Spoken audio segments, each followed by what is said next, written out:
monsieur, bonsoir. Merci d'être toujours aussi nombreux à regarder ce programme. C'est le débat politique sur STV, carte sur table, 21h, 23h. Comme tous les soirs, j'annonce d'entrée que dans sensiblement une heure, on sera en ligne, au téléphone avec Christophe Fomognou du côté des États-Unis pour commenter éventuellement l'un des sujets de ce soir.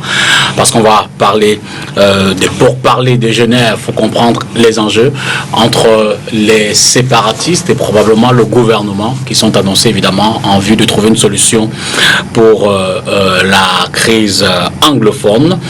L'autre thème phare principal de ce soir, ce sont toujours ou alors également les manifestations de Genève. On va essayer de comprendre quel impact dans cette ambiance socio-politique et même humanitaire relativement tendue, vous le savez, avec le sud-ouest et le nord-ouest et également l'extrême nord. On va interroger ce sujet-là. Mais d'entrée, vous le savez, les Lions indomptables du Cameroun se sont certes qualifiés dès leur deuxième rencontre. Ce soir, on en était à la troisième, Cameroun-Bénin, 0-0. J'ai failli dire fatalement, c'est l'émotion, mais je dirais un match nul encore, d'autres peut-être. On jouera en huitième de finale contre le Nigeria. Gros morceau, on sait. C'est vrai, 84 et 2000, c'était des victoires face au Nigeria. Mais que réserve cette prochaine rencontre en huitième de finale pour le Cameroun? Les panélistes vont juste faire un commentaire là-dessus, tout comme ils vont commenter cette autre actualité autour de l'enlèvement du chairman du SDF, Nidron Fondi, un deuxième enlèvement, victime ou suspect. On s'interroge ce soir. Nous dirons aussi un mot sur ce conflit entre la communauté urbaine de Douala et les mairies relatif à la gestion des parkings. On va présenter les invités tout de suite. D'abord, Patrick Réfoé, il est enseignant, spécialiste des questions de communication. Je le dis comme ça. Bonsoir, Patrick. Bonsoir, bonsoir aux auditeurs de STV. Merci d'être là ce soir, c'est une première dans cette émission. Effectivement. Je suis très heureux de vous avoir parmi les panélistes. Juste en face de vous, Jean-Baptiste Kechateng, bonsoir. Bonsoir, monsieur député. Vous êtes journaliste, militant aussi du Manidem. Je suis militant. Et pas journaliste. Journaliste accessoirement. D'accord, merci d'être là ce soir également. Ça joue un peu des prolongations. Robert Moutambassa, nul besoin de vous présenter, bonsoir. Bonsoir député, bonsoir aux panélistes et puis bonsoir aux téléspectateurs de STV, carte sur table. Indétrônable comme militant du RDPC. Jusqu'à la gare. Et puis Christian Massoma. C'est où la gare? Christian Massoma, bonsoir. Bonsoir, député. J'ai failli dire bon retour dans la maison, mais c'est sur le plateau. Oui, et je suis particulièrement ému de revenir, même si c'est plus pour les mêmes missions. Vous connaissez bien le sujet du troisième. Évidemment, c'est toujours avec plaisir et je veux dire bonsoir à tous les téléspectateurs de STV. Vous êtes là ce soir en qualité d'analyste. Merci. On entend encore Achille Azemba du SIF. On espère l'avoir dans quelques minutes, il a promis. Derrière la transition, commencent les sujets d'entrée.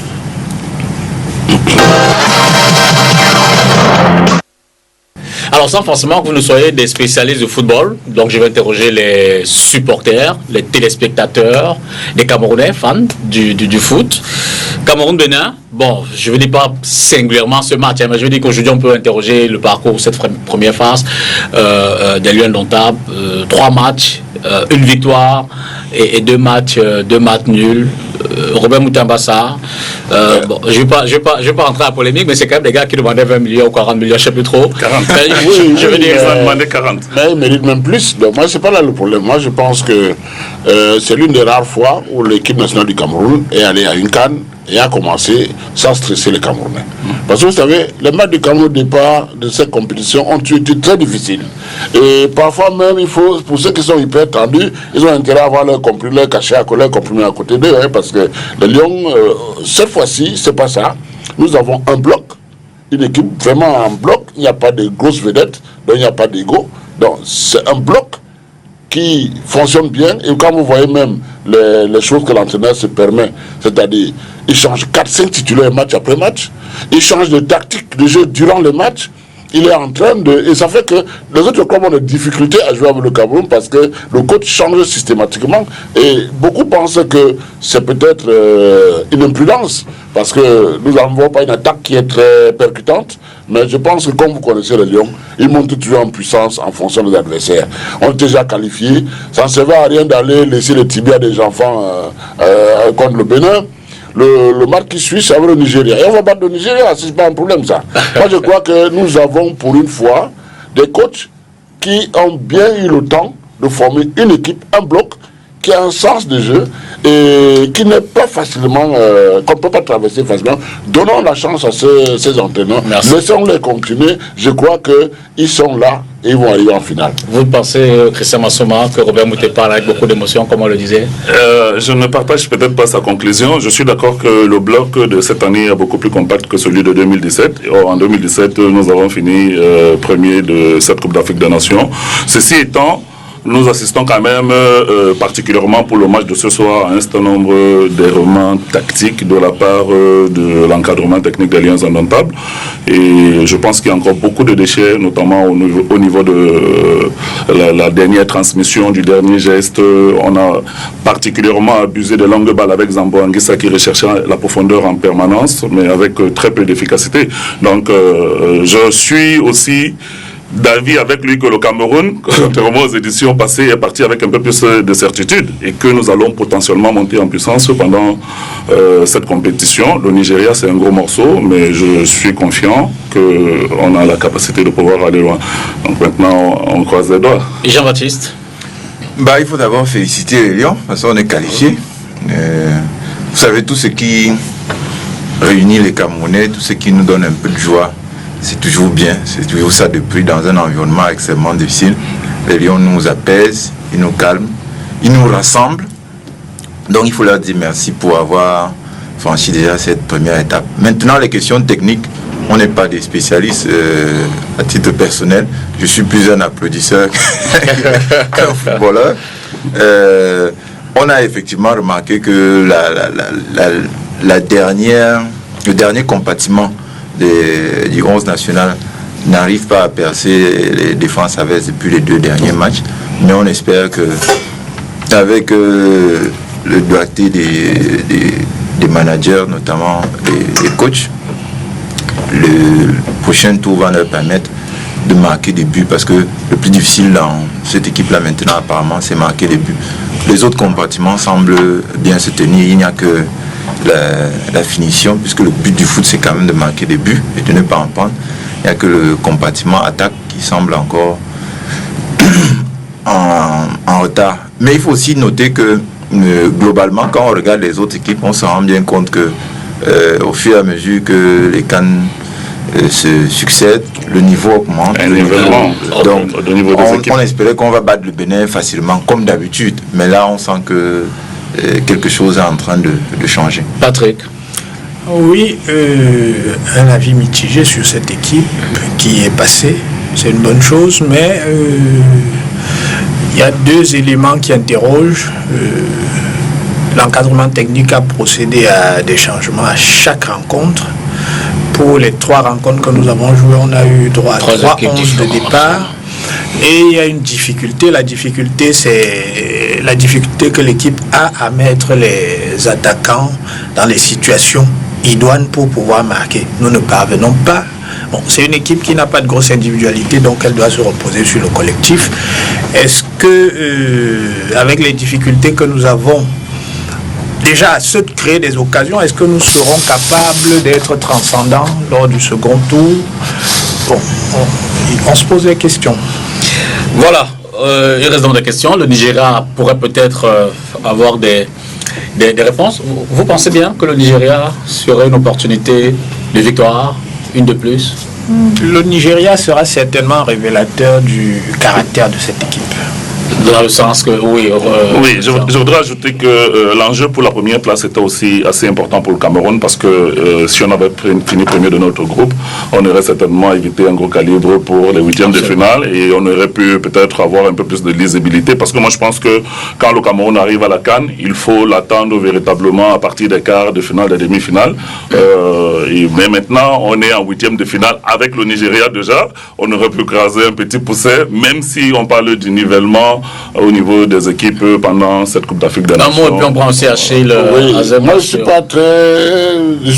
ne suis pas du bon avis. Pourquoi? Parce que j'ai vu les 3 matchs, les matchs nigériens. Le Nigeria n'est plus le Nigeria d'avant. faut pas oublier, hein, c'est vrai que beaucoup d'équipes ont évolué, mais le Nigeria a montré quand même beaucoup de faiblesses. Je pense que bonsoir. On va en faire une petite bouchée quand même. Le Cameroun dans cette CAN, comment vous le voyez? Comment vous le voyez déjà sur le prisme des rencontres passées, mais surtout la rencontre à venir qui c'est peut-être jusqu'à plus que les 8e? Je vais commencer par déjà féliciter les Lions pour s'être qualifiés pour le second tour, parce que ce n'était pas du tout évident. Bon, maintenant, premier ou deuxième, on aurait souhaité être premier. Nous sommes deuxième, c'est déjà ça. Mais ce qu'il faut reconnaître quand même, c'est qu'à ce stade de la compétition, il n'y a pas de grandes équipes, il n'y a pas de petites équipes. Surtout qu'on s'engage là dans une série où quand vous subissez une défaite, vous êtes out. Donc on aurait aimé que cet après-midi surtout, que nos valeureux Lions gagnent. Je crois qu'une victoire leur aurait fait un peu plus du bien. Mais quelquefois aussi, ce nul qu'on peut assimiler à une défaite peut également les amener à se déterminer pour la suite de la compétition. Qu'à cela ne tienne, j'ai quand même remarqué la détermination, la volonté de pouvoir aller aussi loin que possible. Vivement, je leur souhaite bon vent. Je rappelle que vous êtes 3e adjoint au maire de Douala 3e. 5e. Pardon, Douala 5e. Et non, 5e adjoint au maire. 5e adjoint au maire de Douala 3e. C'est exact. C'est peut-être l'émotion de la rencontre qui me fait encore. Parce que j'étais le conseil. À titre personnel, j'étais un peu déçu quand même. J'aurais voulu victoire. Mais bref, mon avis ne compte pas tant que ça. Si, mais en fait, je le disais aussi pour noter que vous êtes un élu municipal et qu'en ce moment, avec la communauté urbaine et les mairies, ça ne semble pas bien s'entendre, tout au moins pour ce qui est de la gestion des parkings. Je vais laisser les autres peut-être d'abord essayer de me donner ce qu'ils en pensent. Jean-Baptiste, vous avez certainement suivi cette actualité-là. Le délégué du gouvernement qui signe une note demandant à sa police municipale, à elle, d'interpeller toutes les autres polices qui ne sont pas celles de la communauté urbaine et qui essaient de mobiliser les petits fonds là, des jeunes qui récupèrent des recettes auprès des véhicules et autres qui garent sur les parkings publics. Et du coup, les maires, certains se sont élevés contre cette note-là. Vous avez une réaction par rapport à cela? Bien entendu. Et pour compléter l'info, d'ailleurs on le sait tous, mais pour la gouverne des téléspectateurs, ça a créé pratiquement des incidents entre ces différents Oui, j'ai vécu la scène pratiquement en direct puisque j'étais au bureau quand ça se passait à Bonanjo. Et les gens ont pris peur. Il y a, dans les discussions, vous savez comment est-ce que les fake news circulent très facilement chez nous. Il y a des gens qui racontaient des histoires dans lesquelles c'est un affrontement armé. Bon, bref, c'est pour dire à quel point cette affaire peut être considérée comme grave. Pour le fond, c'est une illustration parfaite du fonctionnement du système. C'est une seule majorité qui gouverne la ville de Douala, la majorité du RDPC. C'est un délégué du gouvernement. Il faut écouter le terme tel qu'il est, le comprendre tel qu'il est. C'est un envoyé du gouvernement pour gérer la ville de Douala. C'est un maire, c'est-à-dire un élu RDPC, qui est en situation de contestation du délégué du gouvernement du RDPC. C'est peut-être ubuesque, mais c'est notre réalité. Sur une question aussi simple, comment est-ce qu'on s'organise pour collecter l'impôt sur la voirie, on en arrive à des bagarres sanglantes avec des tirs de gaz lacrymogène, des violences et de sauvage.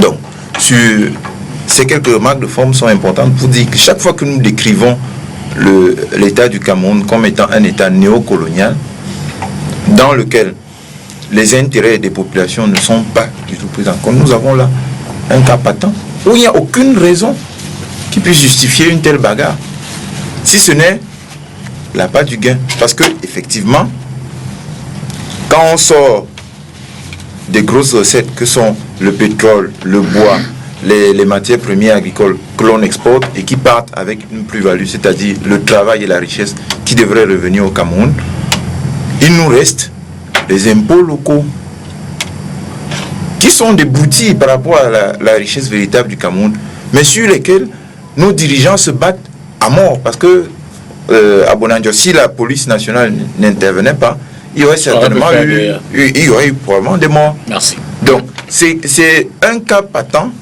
de gestion chaoteuse, anti-nationale, parce que gérer la voirie telle que ces messieurs et dames du RDPCGR, c'est contre les intérêts de la ville. Mais ils font ça depuis et ils sont prêts à se battre sur des miettes, alors que la voirie même pour laquelle ils prétendent percevoir les impôts est dans un état calamiteux. Christian Massoma, un mot sur la question. Oui, je pense que c'est particulièrement choquant de pouvoir assister à de tels actes, mais aussi c'est symptomatique de notre structuration en termes de gouvernance.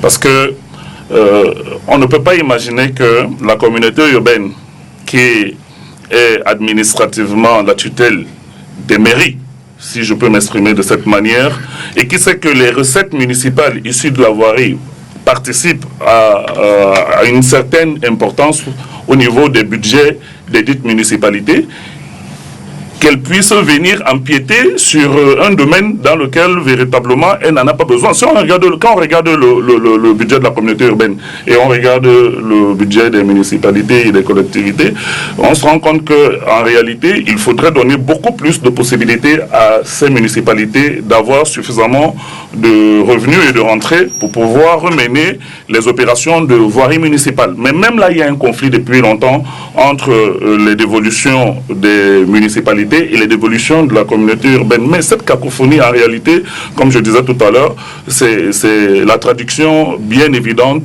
du désordre qui règne dans notre pays en ce moment et qui touche pratiquement désormais tous les corps nationaux.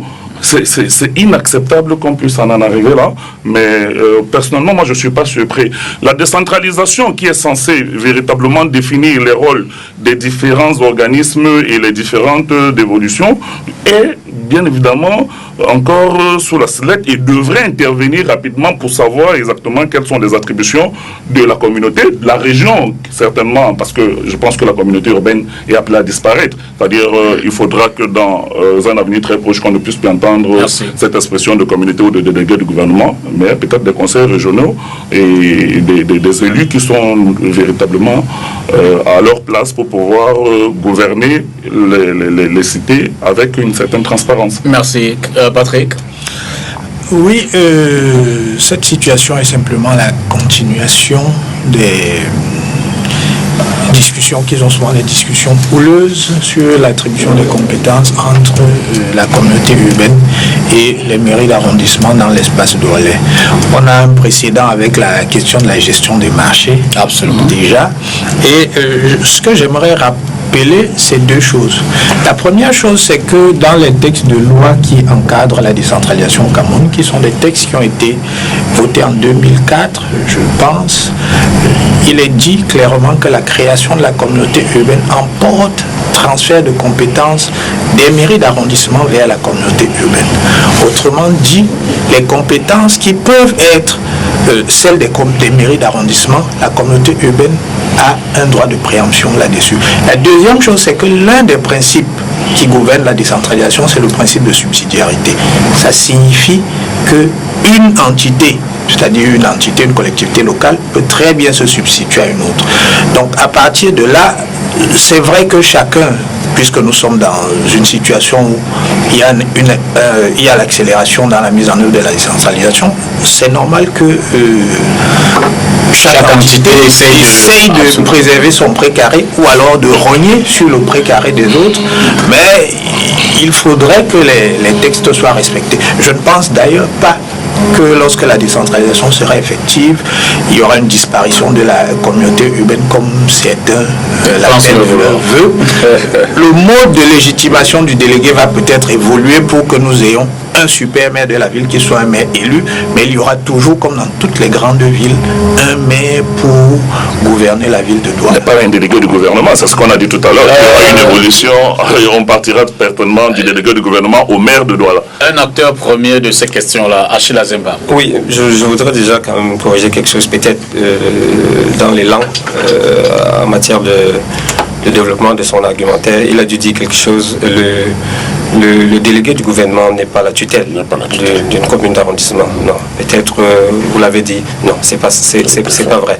Mais ces conflits découle d'une organisation qui en elle-même porte les germes de sa destruction. Parce que voyez-vous, vous avez dans une ville comme Douala un délégué du gouvernement qui est nommé par le président de la République et des maires qui sont élus sur la base d'un programme. C'est-à-dire que ces maires sont allés auprès des populations leur présenter un programme et les populations leur ont donné un mandat pour gérer leur cité. Mais vous voyez que par rapport à ces deux responsables, les objectifs pouvaient être les mêmes, mais les ambitions ne sont pas les mêmes parce que vous avez un maire qui a envie de démontrer qu'il peut construire sa ville. Vous avez un maire qui est redevable des populations qui lui ont donné un mandat et un délégué du gouvernement qui est assis, permettez-moi de le dire ainsi, sur une mine d'or, mais qui n'a pas la pression que ressentirait un maire. Et du coup, il ne peut qu'avoir télescopage parce que d'un côté, je ne dis pas que c'est forcément ça, mais les faits nous le font constater. On a beau aimer cette ville, mais on en vient à se dire qu'il y a un problème par rapport à son évolution. Donc on a un délégué du gouvernement qui n'est pas forcément, qui n'a pas la même pression, et je voudrais dire ça ainsi, qui n'a pas la même pression qu'un maire d'arrondissement qui est élu sur la base d'un programme et qui a un mandat qui court. Et du coup, à un moment donné, on se rend compte que le délégué du gouvernement, qui a un certain nombre de pouvoirs, un certain degré de pouvoir entre les mains, oublie qu'il a quand même en face de lui des élus qui sont redevables de leur population. La question fondamentale ici, peut-être partant de cet incident, et évoquant les autres, Patrick a rappelé la question des marchés. Mais est-ce que c'est parce que les maires doivent à la fin de la journée rendre compte aux populations qu'ils vont, je ne dis pas que c'est le cas, mais je pose la question, outrepasser leurs compétences ou aller au-delà de leurs compétences pour absolument satisfaire ces populations au détriment des compétences du délégué du gouvernement, par exemple? Bon, les compétences du délégué du gouvernement commencent où ça? Oui, justement, en fait, sur cette question, je pense, en fait, j'aurais bien souhaité qu'on commence par là. Je veux dire que sur cette question précise, oui. Qui est compétent sur la gestion? En fait, l'incident qui s'est passé sur cette gestion des parkings. Moi, tous les matins ici, il y a une jeune dame. C'est une dame sur notre parking là. Je ne sais pas si elle appartient à la communauté urbaine ou à la mairie de Douala Premier, mais toujours est-il qu'il y a, et d'ailleurs c'est même souvent embarrassant, je veux dire que tous les matins. Il y a un fait quand même qui est clair. La voirie de la ville, la ville de Douala, est mise en œuvre par le délégué du gouvernement. Absolument. Donc ça c'est clair. Mais il y a aussi que il y a une espèce de plateforme de discussion entre ce délégué du gouvernement et les maires d'arrondissement parce qu'ils gèrent ensemble la ville. Déjà que les maires d'arrondissement font partie du conseil municipal, du conseil de la communauté urbaine. Mais il se trouve que dans les discussions, un certain nombre de compétences, pas un arrangement qui forcément passe par des délibérations, on peut en arriver au fait que les maires aient des responsabilités pour gérer cette même chose. Le maire de la commune d'arrondissement de Douala Premier ne s'est pas retrouvé à gérer cette tâche sur le parking au hasard, parce que c'est encadré, c'est quand même des deniers publics. Mais il se trouve que face à cet incident, le délégué du gouvernement a rapidement fait de lui retirer cette prérogative. Mais je dis, ce n'est pas la solution au problème. Il n'y a que dans la ville de Douala, il faut régler le problème du parking et soyons honnêtes de reconnaître que cette organisation a quand même permis une certaine amélioration. Le nombre de voitures cambriolées, le nombre est réduit quand même dans la ville de Douala. Donc il est question de coordonner cette histoire, d'accorder les violences, mais surtout, il y a quand même un aspect qu'il faut revenir dessus. Pourquoi est-ce qu'on n'élirait pas le délégué du gouvernement parmi les conseillers municipaux de la ville? Mais en fait, j'ai posé la question avec insistance parce que, imaginons le cas idéal où on élit un délégué du gouvernement, la question fondamentale ne sera pas résolue. Tout le monde serait dans ce cas-là élu. Non, pas forcément. La gestion... Je pense que si le délégué du gouvernement est élu, je crois que les compétences pourront être définies d'une manière claire, parce que chacun a la rage de pouvoir rendre des comptes. Parce que, en fait, si vous êtes un maire, à la fin de votre mandat, vous revenez vers vos populations qui vont vous poser la question de savoir est-ce que vous avez rempli votre contrat. Merci, c'est extrêmement important. Robert Moutemba, ça. Oui, moi je pense qu'il faut expliquer très simplement, parce que s'il y a beaucoup de finesse dans cette histoire qui s'est passée l'autre jour. Il faut noter déjà que les communes d'arrondissement ont un territoire très délimité, de par le décret même qui crée la commune. La communauté urbaine n'a pas de territoire, mais elle a des attributions bien précises, comme la voirie, comme l'a dit monsieur le maire. Donc dans ce qui s'est passé l'autre jour, le délégué, le maire d'arrondissement de Douala-Premier, de par les textes, a droit de faire ce qu'il a fait. Il n'est pas en dehors de la loi, il est dans la loi. Mais de l'autre côté, le délégué de gouvernement qui est en charge de la voirie, c'est lui qui arrange les routes, c'est lui qui le crée, c'est lui qui fait... Et quelqu'un d'autre vient ponctionner de taxer sur ce que lui a fait comme travail. Vous comprenez? Et au niveau hiérarchique, le préfet est le patron du délégué de gouvernement, le même préfet est le patron du maire. Okay? Le délégué de gouvernement n'est pas patron du maire, le patron c'est le préfet. Et je pense que les textes étant ce qu'ils sont, et l'autre subtilité c'est quoi? Si vous prenez la commune d'arrondissement de Mbanga, s'ils mettent le parking, elle n'a pas de problème. Pourquoi? Parce qu'il n'y a pas un délégué du gouvernement. Mais les grandes villes où il y a les délégués du gouvernement, il faut commencer par les aménager. ont ce problème. Et je pense qu'il faut qu'on trouve moyen de bien définir les attributions, les rôles des uns et des autres, et éviter ce chevauchement qui a entraîné ce qu'on a vu l'autre jour. Dans la situation actuelle, en attendant que le texte soit clarifié, c'est monsieur le préfet qui doit gérer cette situation et permettre que les deux responsables puissent travailler en harmonie. En conclusion, tout le monde faut-il responsable? Non. En fait, je veux dire que tout le monde, je veux dire que ce soir, tout le monde l'a dit, la problématique se pose au niveau des textes. Non. Donc sur l'incident, tout le monde fautif, tout le monde responsable. Non, c'est pas notre opinion. Moi, d'accord. Enfin, ce n'est ni, contrairement à ce que dit monsieur le maire Azemba, ce n'est pas le fait que les gens soient élus ou pas qui change. C'est les choix politiques qui déterminent la situation que nous vivons. Okay. Ce n'est pas une question de loi en ce moment, ce n'est pas un conflit. C'est notre point de vue. C'est notre point de vue, je ne le conteste pas. Vous remarquez qu'en réalité, je m'adresse aux téléspectateurs, monsieur. mais vous le regardez. Parce qu'il m'a interrompu là. Ce n'est pas. Vous pouvez écrire toutes les belles lois du monde. Si les gens du RDPC qui gèrent le pays n'ont aucune envie de les respecter, ils ne les respecteront pas et on aura les situations comme ça. Le fond du problème, c'est la captation des ressources qui proviennent de... Non, mais ce problème, ce n'est pas le problème de loi. Un dernier mot sur la question. Moi, j'étais en train de dire que le mode de désignation des dirigeants de la cité est très important. Parce que quand vous êtes tributaire d'une légitimité, c'est-à-dire quand vous avez en vous la légitimité et le mandat des populations, vous êtes élu sur la base d'un programme.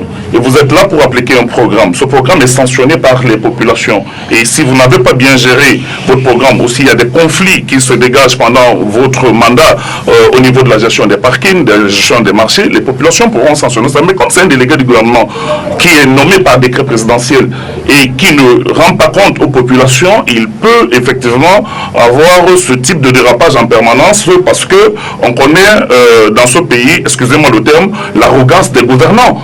Et c'est pour ça qu'il peut... Si on suit votre logique, c'est M. Biya qui nomme le délégué du gouvernement. Il est supposé être élu, non? Lui n'a pas de compte à rendre aux populations de Douala. Jean-Baptiste, je voudrais quand même... On parlait de la question, on arrivera peut-être... On va arriver... Jean-Baptiste, il ne faut pas nous égarer. C'est très important quand vous avez l'onction du peuple. Vous lui êtes redevable. La notion de redevabilité doit rentrer dans les canons de notre gouvernement. Le délégué du gouvernement est nommé par décret présidentiel. Donc vous pouvez, vous, population de Douala, le détester, mais tant que le président de la République estime qu'il fait le boulot, c'est un élu, il fait le boulot. Non, ça c'est un autre débat, monsieur. Comment? C'est un élu. C'est logique avec vous-même. Je veux dire, je reviens encore sur la question. Je veux dire que c'est un élu. Mais rien ne dit que demain on va procéder à l'élection des délégués. Oui. Mais le problème se pose. Tout à fait. Est-ce que si, et je reprends ma question tout à l'heure, est-ce que si on vote les délégués, tels que les textes sont faits en ce moment, le problème serait-il résolu? Si on vote le délégué, oui, on n'aura même pas forcément les mêmes tests. Parce qu'il faut réharmoniser les textes pour que l'élu puisse travailler. Et c'est très important. Et il faut pas perdre de vue cette notion-là. Le délégué du gouvernement peut, à un moment X ou Y, avoir un certain type d'écart de comportement vu sa position. Parce que vous, élus, vous êtes suffisamment fragile. Hein? Vous êtes suffisamment fragile parce que même vos électeurs peuvent vous juger sur votre arrogance, comme il disait tout à l'heure. Votre capacité à venir vers elle, à descendre et dire bonjour. Bon, je ne sais pas. Moi, mais dans mon arrondissement, j'ai obligation de descendre dans la boue, saluer les populations. Merci. Si j'étais nommé, je ne sais pas si j'aurais cette obligation. Non, le décret vous protégerait, vous n'aurez pas cette obligation. Parce qu'ici, on a l'arrogance du décret. Quand vous avez un décret, vous n'avez pas d'obligation. La question, Patrick. Je pense qu'il ne faut pas faire du mode de légitimation du délégué ou des maires un fétiche. Ça n'explique pas tout. Monsieur le maire a expliqué tout à l'heure que les délibérations, c'est-à-dire que le moyen par lequel la ville de Douala est gérée, les délibérations sont prises par un conseil au sein duquel toutes les mairies d'arrondissement sont représentées. Non, ce n'est pas sur un coin de la table que monsieur Toné prend les décisions qui engage le devenir de la ville. On ne peut donc pas considérer que les actions qu'il pose ne sont pas des actions qui sont posées dans l'intérêt des populations, puisque le conseil est constitué d'élus qui sont des élus qui émanent de l'élection. Mon cher ami, le montant des centimes additionnels communaux qui sont reversés à la communauté urbaine, c'est décidé sur une délibération. L'emploi, c'est l'emploi qui est important. Okay. Donc, quand vous ramenez le débat à ce niveau-là, vous le biaisez. Dernière question d'entrée qui concerne le SDF. John Froundi, suspect aux victimes. C'est le deuxième enlèvement. J'ai failli dire dont tu as été victime. Le président national du SDF. Donc vous avez déjà estimé. Non, je n'ai pas répondu. Le président national du SDF, en moins de mois, hein, je pense. De 2 mois. En moins de 2 mois. 2 mois, c'était fait avec 3 mois. Voilà, cette fois, elle a fait un peu plus de 24 heures entre les mains de ceux-là qui sont violemment venus le chercher chez lui. Donc on dit que ce sont les séparatistes. Achille, comment va le président Ni John Froundi ce soir? Bon, je dirais un peu comme le Cameroun, ni bien ni mal, mais toujours est-il que... Même si les causes ne sont pas pareilles. Toujours est-il que, vu sa détermination et son courage, il essaie de se porter au mieux, mais quand vous le regardez, vous sentez qu'il a traversé une épreuve dure pour quelqu'un de son âge. Donc, on peut dire, entre guillemets, qu'il va bien, mais il a été sérieusement secoué parce que quand, un après-midi, assis à votre table, prêt à vous alimenter ou à avaler vos médicaments, vous êtes enlevé par des étrangers, des personnes non identifiées. C'était pas pour une balade de santé. Donc, il est sérieusement secoué, mais cette action n'a aucunement entamé sa détermination. Mais je voudrais également profiter de l'occasion, parce qu'autour de cette table, il y a quelqu'un que j'avais écouté sur une chaîne concurrente, je ne vais pas citer le nom pour ne pas leur faire la publicité gratuite, lors du premier raft, dit que c'était une simulation, il essayait de se remettre sur orbite et tout. Je pense que c'est un peu même manquer du respect à cette icône de la politique camerounaise. Ni John Froundi, à ma connaissance, n'a pas besoin de passer pour quelqu'un qui a été kidnappé pour redorer un quelconque blason. Et je vais vous dire, ceux qui s'amusent à le prétendre sont ceux-là qui, au début des difficultés que nous connaissons aujourd'hui dans le nord et le sud-ouest, criaient à haute et intelligible voix qu'il n'y avait pas de problème nulle part.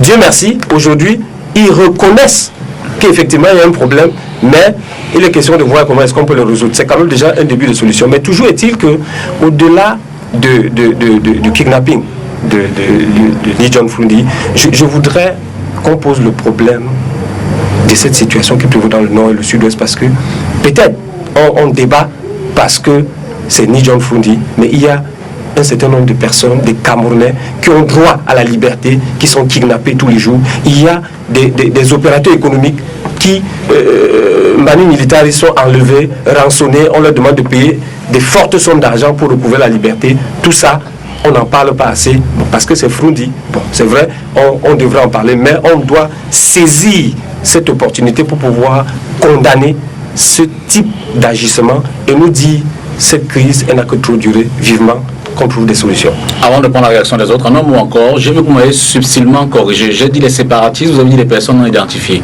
Jusqu'à présent, on ne peut pas dire clairement. Toujours est-il que dans le nord-ouest, il y a un certain nombre de groupes. Et vous savez que j'insiste parce qu'il y a des voix qui accusent également le gouvernement d'avoir créé des groupes éventuellement pour créer une forme de mise sur pied des groupes pour créer une forme de comment je vais dire ça, pas suspicion, ajouter à la confusion, bon, je te vois une forme de confusion, merci Patrick, de confusion dans les esprits des uns et des autres. Non, je ne peux pas parler d'accuser le gouvernement d'avoir créé un groupe. J'accuse le gouvernement par rapport à son laxisme face à cette situation pour laquelle elle devrait l'affronter de face et pouvoir trouver des solutions. Et Dieu seul sait des solutions, il y en a des milliers. Christian Massouma, sur l'enlèvement de Denis John Fondé. Je vais peut-être surprendre le représentant du SDF sur ce plateau, mais les Camerounais avec lesquels moi j'ai échangé depuis quelques jours en rapport avec cet enlèvement ne pensent pas forcément de la même façon que vous. Parce que on trouve les conditions et les circonstances de ces enlèvements à répétition maintenant du chairman assez folkloriques. Et quelqu'un a utilisé une expression en disant que, mais M. Massouma, nous sommes en train de gadgetiser les kidnappings désormais à des fins politiques. Je lui ai dit, mais attendons, c'est suffisamment grave. C'est le chairman John Fondé. Moi, je vais d'abord compatir, mais notre intelligence collective nous pousse à réfléchir sur le pourquoi de John Fondé en permanence et être remis en liberté quelques heures après, ou alors 24 heures pour cette fois où ça a trop duré.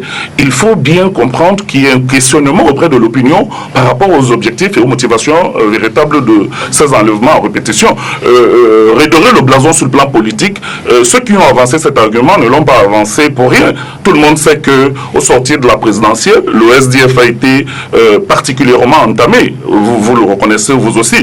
Donc nous sommes dans la dernière présidentielle. Pardon? Ni John Fondé n'était pas candidat à la dernière. Vous aviez un candidat, j'ai parlé du SDF, j'ai pas parlé de John Fondé. C'est pas le SDF qui a été kidnappé. Non, j'ai dit le SDF, j'ai pas parlé de John Fondé. Mais maintenant, John Fondé est le président national du SDF. Et aujourd'hui, je pense que le SDF veut reprendre la main aussi. Je n'accuse pas le chairman d'avoir instrumentalisé son kidnapping la première fois. Et surtout que les ravisseurs, selon ce que lui-même il dit, ont toujours les mêmes revendications. C'est-à-dire qu'il faut que les représentants et les élus du SDF partent de l'Assemblée nationale et du Sénat. Et quelque temps après, on le libère. On a dit ça la première fois, mais on le kidnappe une deuxième fois pour redire la même chose. Non, donc il faut pas ce qu'ils ont dit cette fois-ci. On l'a redit aussi. Entre autres, c'était sur la table toujours. Donc il faudrait donc comprendre que nous puissions, au-delà de l'émotion que cela suscite, parce que comme vous dites, une personne, comme dit John Fondé d'un certain âge, s'il est avéré que c'est des kidnappings véritables, ou alors des enlèvements véritables, on devrait peut-être... Il existe des kidnappings dans cette zone ou pas? Bien sûr qu'il y a des kidnappings. On kidnappe, mais ces personnes qu'on kidnappe, les autres personnes qu'on kidnappe en dehors de John Fondé ne sont pas relâchées 2 heures ou 3 heures ou 24 heures après. Très souvent, on apprend qu'ils sont relâchés des semaines, des dizaines de... Non, il y en a qui sont relâchés des semaines après. On a vu ça à plusieurs reprises. Quelques heures aussi, quelques jours. Jean-Baptiste, le lendemain, oui. Quelle appréciation sur le cas? Il y a des personnalités qui ont été kidnappées, qui ont été libérées 24, 48 heures. Après avoir payé des rançons. Ça, je ne sais pas, je ne suis pas... Mais vous le dites, nous, on a... c'est public. Parce que le débat public doit quand même avoir une certaine qualité. Je ne suis pas du SDF, loin de là.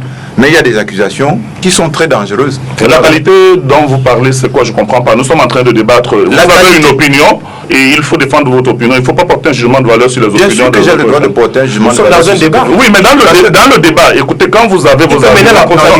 Moi, je dis dans la contradiction du débat pour moi. Le débat a une chose, les arguments affrontent les arguments.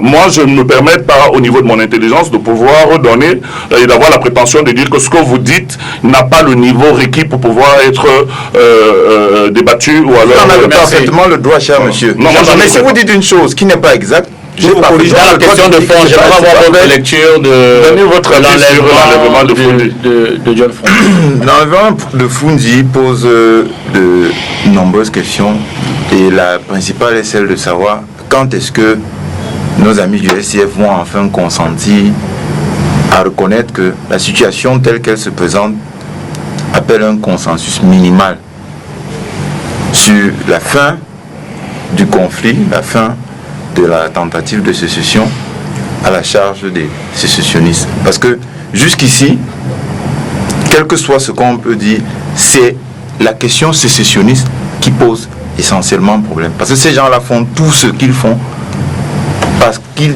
disent-ils, ils ont le but de couper le Cameroun en 2 morceaux. Jean-Baptiste, la position du SDF est claire dessus. Nous sommes contre la sécession. Vous voulez corriger. Mais vous avez demandé à l'armée camerounaise de déposer les armes en même temps que les sécessionnistes. Et c'est là où le problème commence. Parce que vous ne pouvez pas en même temps dire si nous étions plus jeunes, nous serions des sécessionnistes. Il y a l'ancien député Tassintang, je crois, sur RFI, qui a parlé même de génocide. Foundi, lui, il a dit, si j'avais encore mes jambes de 20 ans, vous allez voir ce que vous allez voir, je serai en brousse avec... Je corrige une fois de plus, Jean-Baptiste. Nous avons parlé dans une de nos résolutions de la guerre civile, pas du génocide. Je parle de ce que vos camarades ont dit. Monsieur Foundi n'est pas quand même n'importe qui. Monsieur Tassitang n'est pas n'importe qui. On voit vos camarades sur les plateaux débat tous les jours.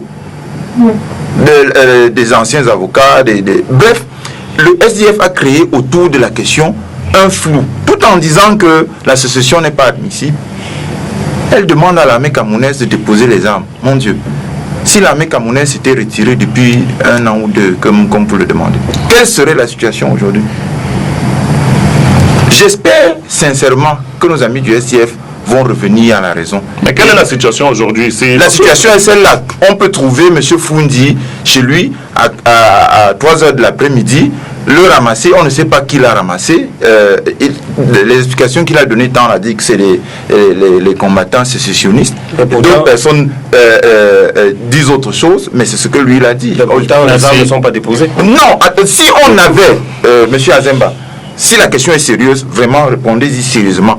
Pensez-vous que s'il y a un consensus national sur le fait que les sécessionnistes ayant tort, ils doivent déposer les armes, l'ambiance peut être la même? Parce que si les populations aident les sécessionnistes, se taisent, évitent de les dénoncer, c'est parce que les partis comme le SDF et d'autres ont légitimé la tentative de sécession en disant que ça peut faire partie bien. C'est vrai que ça peut faire partie bien, mais ça peut aussi couper le Cameroun en 2. Merci. Alors, ayez le courage de répondre à cette question. Est-ce que l'armée camerounaise doit se retirer et dire aux sécessionnistes, venez qu'on se répondre à cette question? De quoi? Robert Moutembassa. Merci. Moi, je pense qu'il faut discipliner le plateau parce que quand chacun parle, les autres doivent écouter. Et chacun doit attendre son tour. Et vous le faites si bien, je prends bien sûr, parce que quand on voit le SDF, il répond à tout le monde comme ça. Tout moderne. Oui, donc moi, je dis ceci. Il n'y a que vous qui vous plaignez. Non, moi je ne me plains pas. Parce que moi je vous écoute. Et moi je ne veux pas que quelqu'un parle quand moi je parle. Parce que quand vous parlez, moi je vous écoute. Le débat est convivial. Non, c'est pas une affaire de convivial. Allons-y. C'est un débat d'idées. Donc moi je dis ceci. La situation, moi je la prends, j'ai ma lecture qui est un peu différente et qui pousse certains points des autres panélistes. Je pense que il faut que je commence par les Abba Boys, les sécessionnistes. Je pense qu'ils sont arrivés à saturation. C'est-à-dire, ils ont évolué, ils ont des positions qui sont stabilisées, ils ont un mode de fonctionnement qui est déjà récurrent. Ils ne font que le faire, on sait, et il n'y a plus d'évolution. Et on a le sentiment que ces gars cherchent une direction politique qui peut porter plus haut leur façon de aspirations. Et je pense que face au clin d'œil que le président du SDF a dû faire, comme il le disait, ils ont trouvé en lui quelqu'un qui peut porter sûrement... Rien de comme médiateur? Non. Tout, même médiateur. Il a dit quelque part qu'il est prêt. Il l'a bien dit. Donc, ils l'ont pris la première fois. J'ai dit ici sur ce plateau. Tout mieux est passé 1 mois avant lui.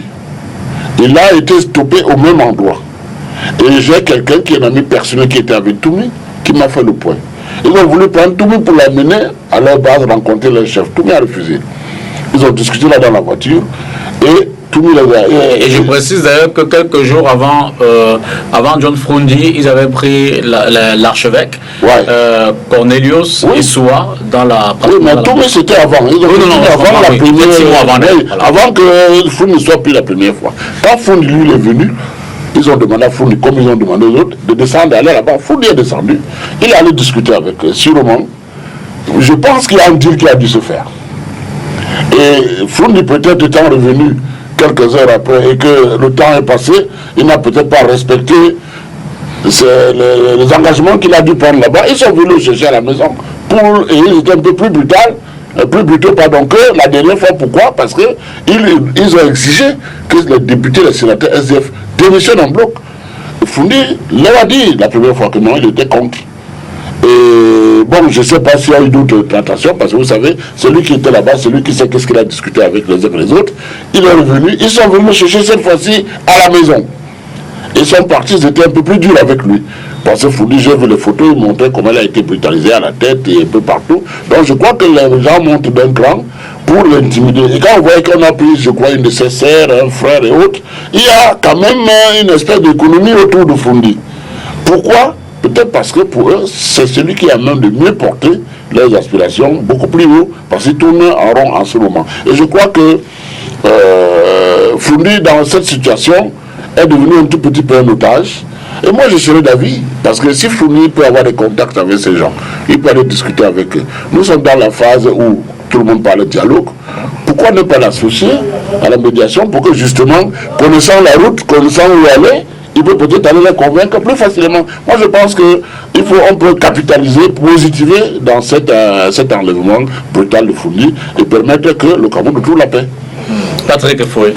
Oui, il faut préciser que d'après les propos du chairman lui-même, en dehors de la demande portant sur le retrait de tous les élus de leur mandat, il lui était également reproché d'avoir mis son veto à l'installation d'un camp pas loin de son domicile.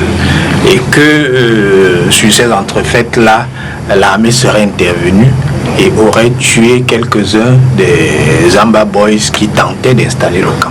Donc ça, c'était le second reproche qui lui était fait lorsqu'il a été enlevé. Maintenant, qu'est-ce que ça révèle? Bon, ça révèle quand même quelque chose, c'est que nous sommes dans une situation où il y a une économie de guerre qui s'est développée. L'État a été capable d'asphyxier les flux monétaires qui permettaient d'alimenter la sécession. Et aujourd'hui, les enlèvements sont l'un des modes de financement privilégiés de ces gens-là. Les taxes. Voilà.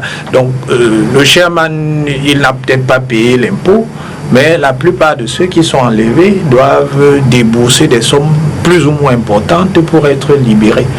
Et c'est une situation qui est malheureusement une situation regrettable, parce que si demain, par exemple, vous avez des obsèques dans cette zone-là, pour vous y rendre, pour pouvoir garder votre corps, il va falloir mener des négociations. Voilà, il faut négocier avant, il faut pouvoir payer pour pouvoir accéder aux zones qui sont sous contrôle de ces Amba Boys. D'après ce que le vice-président du SDF révélait d'ailleurs, il semblerait que ce soit la faction de Cho Ayaba qui ait perpétré l'enlèvement sur le chairman.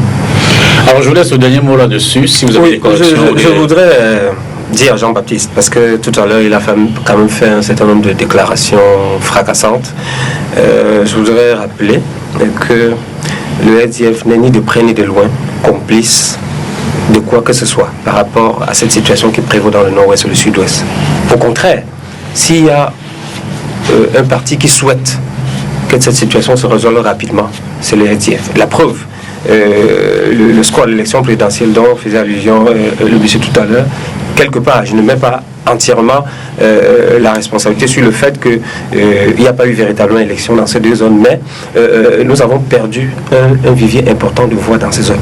Ne perdez pas de vue que nous contrôlons plus d'une vingtaine de mairies dans le nord-ouest et le sud-ouest confondus. Donc pour nous, c'est un bastion indéniable et nous avons tout intérêt. Donc quand sur un plateau de télévision vous dites que nous sommes de connivence avec cette situation, nous l'entretenons, c'est très mal nous connaître. Nous avons été les premiers à attirer l'attention de tout un chacun qu'on allait vers l'enlisement.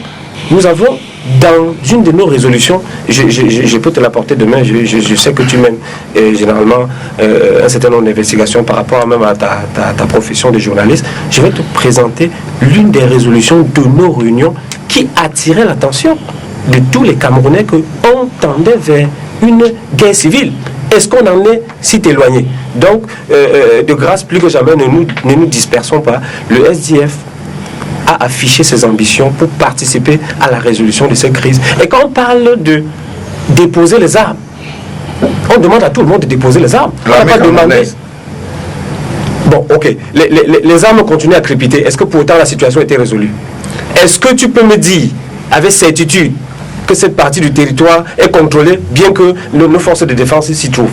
Est-ce qu'on peut réaliser une émission comme celle-ci au nord-ouest Cameroun ou au sud-ouest Cameroun? Non, ne nous cachons pas derrière notre petit doigt. Il y a un problème réel qui est là.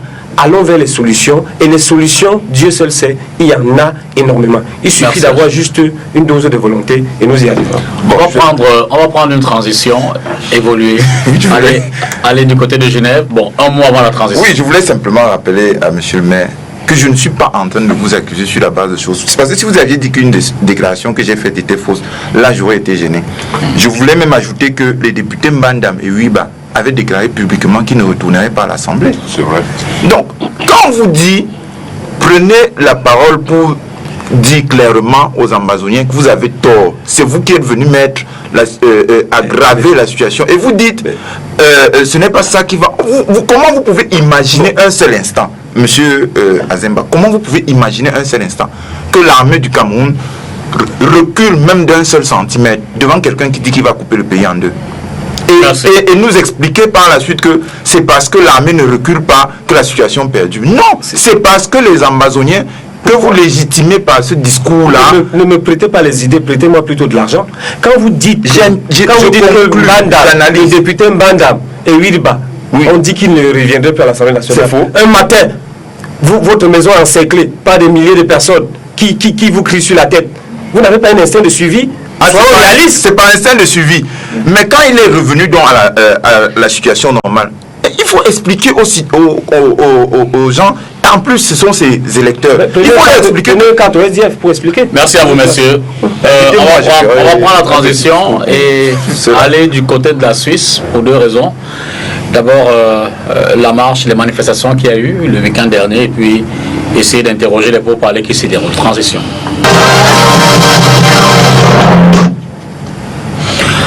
Alors, on commence peut-être par comprendre les enjeux des pourparlers de Genève. On espère avoir en ligne, avant de prendre les panélistes sur le plateau, on espère avoir Christophe Fomonieux qui va nous donner son point de vue, sera avec nous dès qu'il pourra.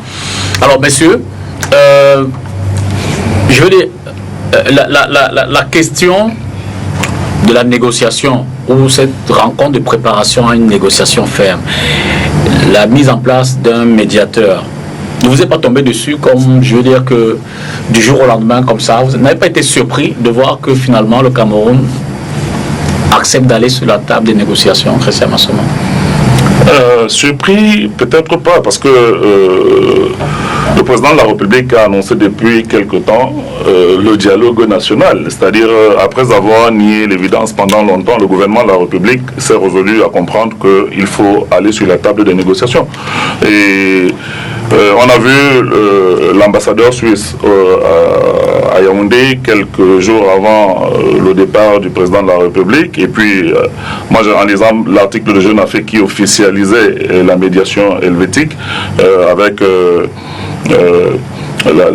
l'invitation d'un certain nombre de leaders séparatistes, notamment venus des États-Unis, du Canada, je sais pas, la Chine, et tout ça, et autres choses. pour des pourparlers préparatoires, parce qu'en réalité, c'est pas un dialogue ou des négociations qui se passent entre les séparatistes et le gouvernement camerounais. Le président de la République se retrouve à Genève au moment où, effectivement, ces séparatistes sont invités par le médiateur pour une réunion préparatoire. Maintenant, la question qui se pose, c'est de savoir où est-ce que nous sommes en train d'aller, parce qu'il y a une certaine opacité autour de toute cette opération, et on s'est retrouvé aujourd'hui avec des personnalités qui sont déjà contestées par une frange de séparatistes qui ne sont pas représentés. Dans l'entourage de Christian Toumi, ils ont dit que c'était un non-événement. Mais maintenant, nous voulons bien croire que, eu égard à la situation qui prévaut sur le terrain et l'enlisement dont faisait allusion tout à l'heure le représentant du SDF, on va finir par se parler en se regardant les yeux dans les yeux pour pouvoir sortir de cette impasse. Parce que, quoi qu'il arrive, le Cameroun ne pourra pas survivre à une telle situation avec la situation actuelle qui est déjà suffisamment dévastatrice sur le plan de la cohésion nationale. Parce que le discours qui est prôné dans les médias, dans les réseaux sociaux, partout, les clivages entre les Camerounais, la stigmatisation des communautés et autre chose, tout ça est symptomatique du climat sociopolitique qui est extrêmement détestable en ce moment et du discours politique qui est tenu par des responsables politiques qui devraient promouvoir la cohésion et le vivre ensemble entre guillemets que le gouvernement premier temps. Donc maintenant, on espère véritablement que c'est une amorce et qu'on va mettre véritablement ce dialogue dans le rail avec tous les interlocuteurs possibles. C'est pour ça qu'on a parlé du dialogue inclusif. La communauté internationale en parle depuis, et les organisations non gouvernementales en parlent, tous les acteurs politiques, pas de tous bords confondus, peut-être pas ceux du RDPC, mais la plupart des acteurs politiques appellent à ce dialogue, vivement qui se mettent en place sur des bases saines et sereines. Robert Moutambassa, cette rencontre préparatoire au dialogue en lui-même se déroule au moment où le président est effectivement en Suisse. Je veux dire, c'est une coïncidence? Ah non, c'est pas une coïncidence. Je pense que c'est très subtil ce qui se passe en ce moment, parce que vous savez, il n'y a pas encore de dialogue en tant que tel. Il y a des contacts. Et ça ne date pas du voyage du président. Ça date d'il y a plusieurs mois en arrière. Il y a eu des contacts de déplacement aux États-Unis, au Cameroun et même dans la zone de crise. Des contacts sont en cours. Et vous savez, le président a demandé au Premier ministre de descendre sur le terrain. Le Premier ministre a dit qu'on parle de tout sauf la séparation, la sécession.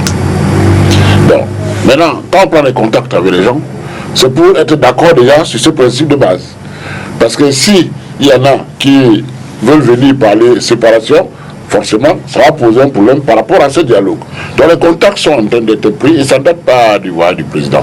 Et même dans le voyage du président, le président n'a pas ça à titre personnel dans son programme. Non. Il y a une certaine communauté internationale qui essaye d'agir dans le sens d'aller vers le dialogue. Il y a l'accord de principe que le Premier ministre a donné sur le terrain. Maintenant, auprès des autres, que ce soit au niveau de la diaspora ou au niveau national, il faut harmoniser les positions. Et il y a certains pays comme la Suisse qui se proposent de faciliter, de permettre, si vous voulez, le terme technique qu'on appelle de faire la synchronisation. Vous savez, la synchronisation dans le fonctionnement d'un véhicule, par exemple, c'est quoi? C'est que mettre les deux arbres à une même vitesse pour pouvoir passer le levier de vitesse. Donc, il faut synchroniser pour trouver le juste milieu qui puisse permettre d'avancer dans le dialogue. Et je crois que c'est ces contacts qui sont en cours. Encore que le Cameroun, je le dis personnellement parce que l'expérience est là, le Cameroun n'a pas besoin d'une communauté internationale pour dialoguer. Les Camerounais peuvent se parler entre eux. Parce que vous savez, partout la communauté internationale a mis le nez, ça s'est généralement mal passé. Pourquoi? Parce que quand elle ne vient pas pour vos intérêts. Elle vient généralement pour vos richesses. Il faut le dire vraiment de but en blanc. Et quand elles viennent dans ce sens-là, elles vont développer des ONG qui vont venir sur le terrain, qui vont faire de l'agitation, et essayer de démontrer que c'est ingouvernable, ça ne passe plus, ça ne vaut pas la peine. Et s'installer. S'installer, je pense que c'est important, député. Peut-être si vous voulez, je en fait, non, vous avez ouvert un pan. Non, j'en viens. Après, il passe par l'humanitaire. Ils commencent à faire l'humanitaire. Et derrière l'humanitaire, il y a les armes et les munitions qui passent. Et il y a les mercenaires qui passent. Ça complique la situation sur le terrain. Et c'est les mêmes qui font l'agitation. Et ça part passer au Conseil de sécurité qui va voter une force d'interposition qui va venir vous diviser. Je crois que dans cette histoire, la communauté peut nous aider, mais pas pour dialoguer. Mais qui c'est peut-être? C'est aussi l'objectif des séparatistes, donc finalement la division. Non, c'est la raison pour laquelle je vous ai dit, pour le moment, c'est le contact pour essayer d'aller au dialogue. Et pour être sûr que tout le monde va parler de la même chose, le Premier ministre a posé les conditions. Est-ce que on va parler de tout, sauf la séparation, la sécession. Si tout le monde est d'accord là-dessus, je crois que ça va aller très vite et les Camerounais pourront se parler. Je vais revenir dessus tout à l'heure. Il y a quand même certaines voix et de premier rang parmi les acteurs qui ont quand même interrogé le choix du médiateur. On n'a pas encore choisi. Et il faut préciser ça. Il se propose. Mais le Cameroun n'a pas encore donné son point. Non, les autorités helvétiques ont officialisé. Helvétiques, pas camerounais. Mais ils ont officialisé la question. Je suis bien placé pour le dire. Je vous dis, laissez-moi. Les autorités helvétiques ont dit ce qu'elles ont voulu dire, mais le Cameroun n'a pas encore. Laissez-moi. Il a oublié. Vous permettez de réajuster ma question. Il y a des voix. Discipline de tout à l'heure. Non, c'est pas précisé. Robert, il y a des. C'est pas les helvétiques. Je réajuste ma question. Il y a des voix. Je suis bien placé. Il y a des voix qui s'interrogent sur le choix de la Suisse pour ouvrir cette phase préparatoire. C'est-à-dire que pourquoi la Suisse, sous-entendu que la Suisse n'est pas forcément... Et d'ailleurs, l'on dit, j'ai discuté avec quelqu'un qui me disait, vous voyez, en 37 ans, le président de la République a cumulé 4 ans en Suisse, en tant que, du moins, je dis, pour ses visites privées. Ça n'a rien à voir. Non, je dis la Suisse se propose. Robert Moutet, le choix de la Suisse pour cette phase, il y a des voix qui s'interrogent. Pourquoi personne n'a choisi la Suisse, je vous dis. Vous voyez que M. Moutet tout à l'heure... Je donne la réponse. Pas censé aller d'aller sur une mauvaise piste. La Suisse se propose. Mais le Cameroun n'a pas encore validé. Mais les contacts se font par l'intermédiation de la Suisse, non? Non. Ah bon? Non. Et si à Genève, c'est qui? Bon, si je peux dire quelque chose. C'est la Suisse qui les a invités. Je vous dis non. D'accord. Je ne peux pas commenter ça. Vous voyez donc, je ne peux pas le dire ici. Vous voyez donc l'attitude de M. Moutet. Ça n'a rien à voir. Répondez à la question. Pour couper. Je sais de quoi je parle. Tu sais que je donne un carton vert. D'accord. Voilà. Merci. Parlez, répondez, je ne pas à moi. Je disais que M. Moutet, nous débattons, donc je peux. Ne répondez plus vous aussi. Vous avez le carton vert. C'est bon. Quand on écoute M. Moutet, on se retrouve face à un imbroglio. Vous parlez de dialogue. M. Moutet parle de prise de contact. Cela témoigne de la navigation à vue par rapport à la résolution. On voit comment on fait dans la tour avec les problèmes de la navigation à vue. On voit. Ça, c'est un moment. Monsieur Moutet. Il n'arrive pas à lever les problèmes. Il ne faut pas qu'il dise ce qu'il ne dit pas. Jérôme à bon escient le temps. Il faudra parler. On n'aura plus assez de temps. On vous dit ce qu'il y a à faire. Il faudra parler du bilan. La digression va nous prendre beaucoup de temps. Quand il faudra parler du bilan. Non, en Suisse. Répondez aux questions du journaliste. Allons-nous répondre aux questions du journaliste. Et je vous rappelle que ce n'est pas de la responsabilité. Dans une ville de Douala, ce n'est pas la responsabilité du maire de ramasser les Quand je passe à Douala 3, je ne sais pas. Et vous habitez où? Robert, merci. Vous habitez où? Achille, retournons en Suisse. Il essaie de en Suisse. Oui, ils ont cette manie-là. Cette phase se déroule en Suisse. De créer la et certains interrogent le choix de... Il est dans les réseaux sociaux, il vient en parler sur les plateaux de télévision. Je sais de quoi je parle, moi. Je disais que... La Jeune Afrique s'est trompée aussi. Jusqu'ici, il n'y a aucun cap qui a été fixé. On ne sait pas ce qu'on est en train de faire. On ne sait pas si on a commencé avec le dialogue. Si le dialogue va commencer demain, qui va dialoguer, qui est chargé de cela, qui fait quoi. Je dis c'est un café-ndao. Et on n'est pas parti pour sortir de l'auberge.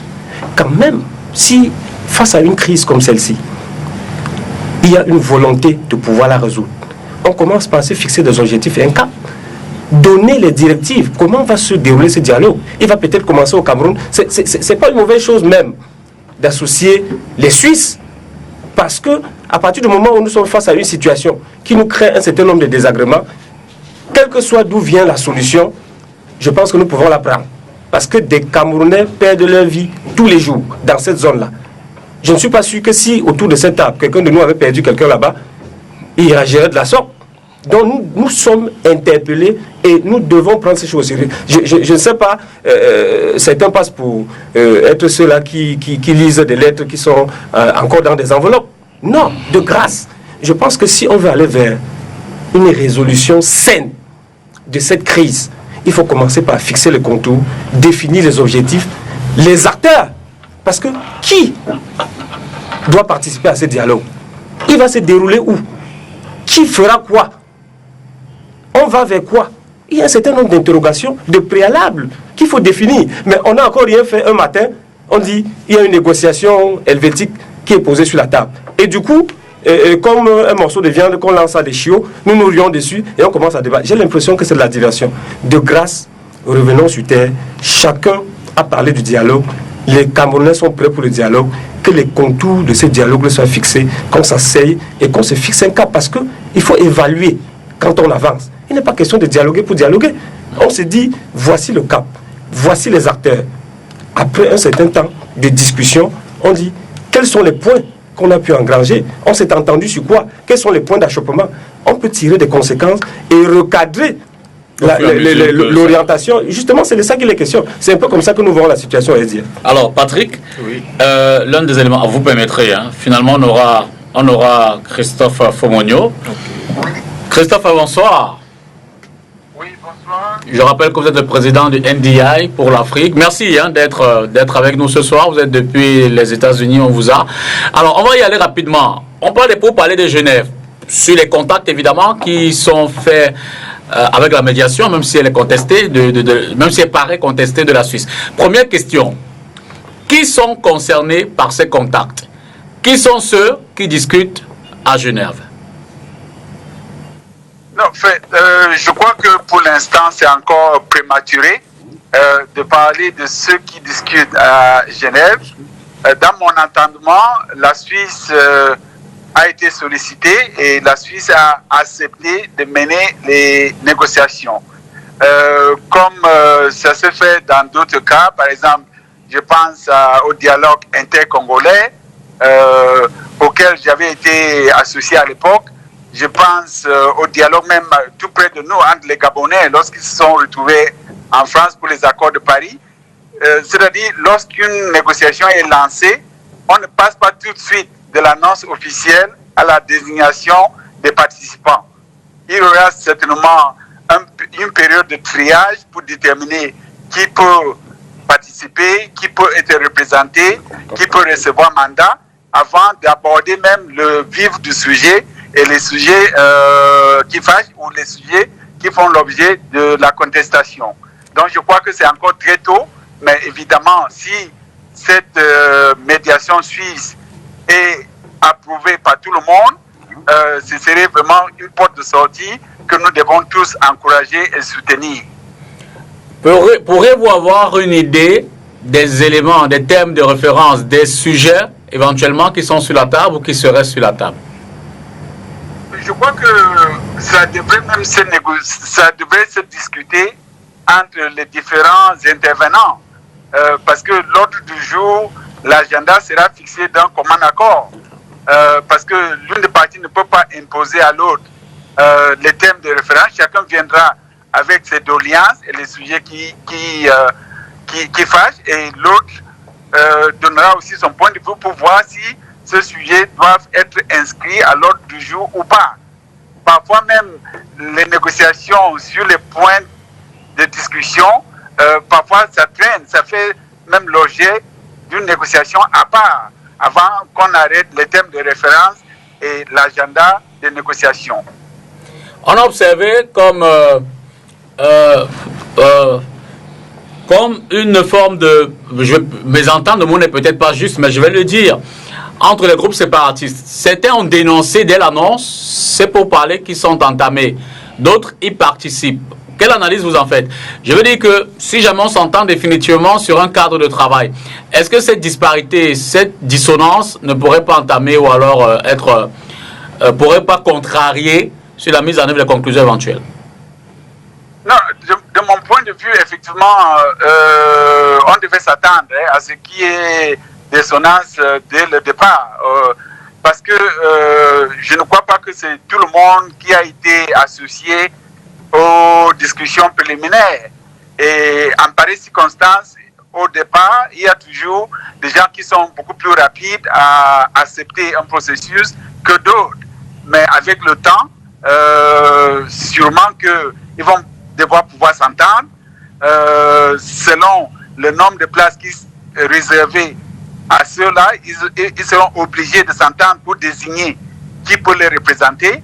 Il va falloir aussi voir par rapport à ceux qui, jusqu'à présent, n'avaient pas pris des armes, mais qui ont aussi leur mot à dire, comment ceux-là seront aussi représentés. Donc, je ne suis pas surpris parce que dès qu'il y a une annonce de ce genre, effectivement, il y en a qui ne s'y attendaient pas et qui seront surpris et qui vont de prime abord exprimer des réserves, des soupçons même par rapport à la neutralité de la Suisse, ainsi de suite. C'est un processus tout à fait normal en toute négociation qu'au départ, tout le monde ne soit pas sur la même longueur d'onde au moment du lancement même de la négociation.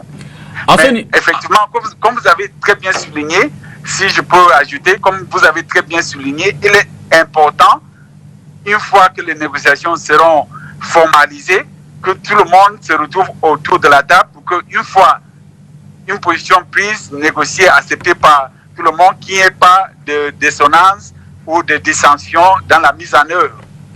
Alors, à ce niveau de vos recherches propres, à vous, pourriez-vous éventuellement indiquer les factions qui pourraient être, je ne vais pas dire légitimes, mais je veux dire qui pourraient avoir droit au chapitre dans cette négociation? Et par ailleurs, à quel niveau éventuellement le gouvernement camerounais est-il impliqué dans ces pourparlers-là en termes de représentativité? Bon, je commencerai par la deuxième question, hein, parce que elle, pour moi, est beaucoup plus facile à gérer, parce qu'on parle d'un État avec un gouvernement qui est connu, donc il faudra que le gouvernement camerounais, de façon officielle, se prononce aussi par rapport à cette démarche, parce que c'est ça, à mon sens, qui va donner le déclic à ce que tout le monde prenne cette initiative au sérieux. Parce qu'une fois que le gouvernement se serait prononcé de façon officielle, on saura qu'effectivement, cette démarche a reçu la bénédiction du gouvernement. Ça voudrait dire que le gouvernement s'est engagé et fera tout pour que ça puisse aboutir. Par rapport aux groupes qui pourront être représentés, bon, je pense que là, c'est prématuré. Il va falloir d'abord que, qu'on voit au niveau de Genève ou de la Suisse, qui est le facilitateur, et est-ce que ce facilitateur sera appuyé par une ou deux autres personnalités pour garantir un collège de facilitateurs qui sera accepté par tout le monde. Et puis, c'est dans les consultations que les facilitateurs pourront définir qui pourra assister et avec quel nombre de représentants ou quel nombre de mandats. Donc, c'est des questions qui sont un peu prématurées à mon sens, mais sinon, il serait important que ceux qui ont pris des armes pour se défendre puissent être autour de la table et que la population aussi, qui a des opinions et des points de vue assez forts, même si elles n'ont pas pris des armes, puissent aussi se faire entendre. Parce que sinon, ce serait une motivation de dire que la seule façon de se faire entendre, c'est de prendre des armes. Et je pense que ça ne va pas dans le sens d'encourager un débat, un dialogue civique entre des personnes qui veulent vraiment le bien-être et l'avenir, un avenir meilleur pour leur population. Dernière question, et là je voudrais rappeler votre forte expérience en la matière, votre structure Parcours l'Afrique, le monde, pour la résolution des conflits, pour l'observation des processus électoraux, bref, vous êtes grandement impliqué quand même dans un certain nombre de questions concernant la géopolitique. Et c'est fort de cela que je pose la question suivante. Au regard de cette expérience, comment entrevoyez-vous la suite de ces prémices de pourparlers-là? Est-ce que on peut commencer à avoir une forme de sérénité et se dire, bon, on prend la chose du bon côté, finalement les pourparlers vont s'ouvrir, ça va conduire peut-être à la résolution et à la sortie de crise. On peut être inquiet davantage. Vous, que vous dites-vous de cet aspect-là? Là, ça me pousse à revenir sur ce que j'ai dit au départ, parce que j'attends toujours à ce que la position officielle du gouvernement soit connue. Parce que je me souviens que depuis quelques semaines que ces informations circulent sur l'initiative suisse, ça n'a pas empêché à ce que on continue à enregistrer des tueries et des atrocités dans la zone du nord-ouest et du sud-ouest. Ça n'a pas empêché à ce qui est l'enlèvement de l'archevêque de Bamenda, l'enlèvement de Chema John Fundi, des actes de criminalité qui continuent à se poser sur le terrain. Donc, une annonce officielle qui viendra de Yaoundé va rassurer les populations du fait qu'il y a maintenant une issue envisageable de sortie de crise, et ça va mettre tout le monde vraiment au pas de œuvrer pour que la paix revienne, qu'on arrête les tueries. Et je pense que sans cette annonce officielle, ce serait difficile de projeter déjà sur l'issue de ces négociations prévues pour la Suisse. Mais toujours est-il que, à mon sens personnellement, je pense que cette issue est à encourager et à soutenir, parce que toutes les démarches internes que nous avons voulu favoriser depuis 3 ans que la crise a commencé se sont heurtées à la résistance des uns et des autres, et maintenant la méfiance s'est installée, la confiance a été vraiment cassée, la confiance s'effrite au jour le jour, et si nous avons la possibilité comme médiateur ami du Cameroun vient s'entreposer entre les Camerounais pour nous ramener à la paix, je crois que tout le monde devrait tout faire pour que ça puisse réussir. Christophe Afamogno, merci. À moi de vous remercier. Évidemment que j'aurai le plaisir éventuellement de vous retrouver à nouveau pour ces questions. Vos analyses édifient grandement nos téléspectateurs. Merci beaucoup. Patrick Refoué, on va poursuivre avec vous. Je vous ai réservé cette question, je ne la lui ai pas posée à Christophe Afamogno. C'est sur la réaction quand même des autres acteurs, j'ai failli dire passifs, hein, parce qu'avec la communauté internationale, quand même, nous entretenons des relations avec la France, le Parlement européen qui s'était assis sur cette question, oui. Évidemment les États-Unis. D'ailleurs, on a pu voir que le Cameroun, aujourd'hui, le Premier ministre a reçu une délégation de sénateurs démocrates. Je rappelle que ce sont les républicains qui sont au pouvoir. Donc, ils ont reçu, et le Cameroun a reçu les... Alors, les États-Unis ont pris acte de ce qui se passe en Suisse.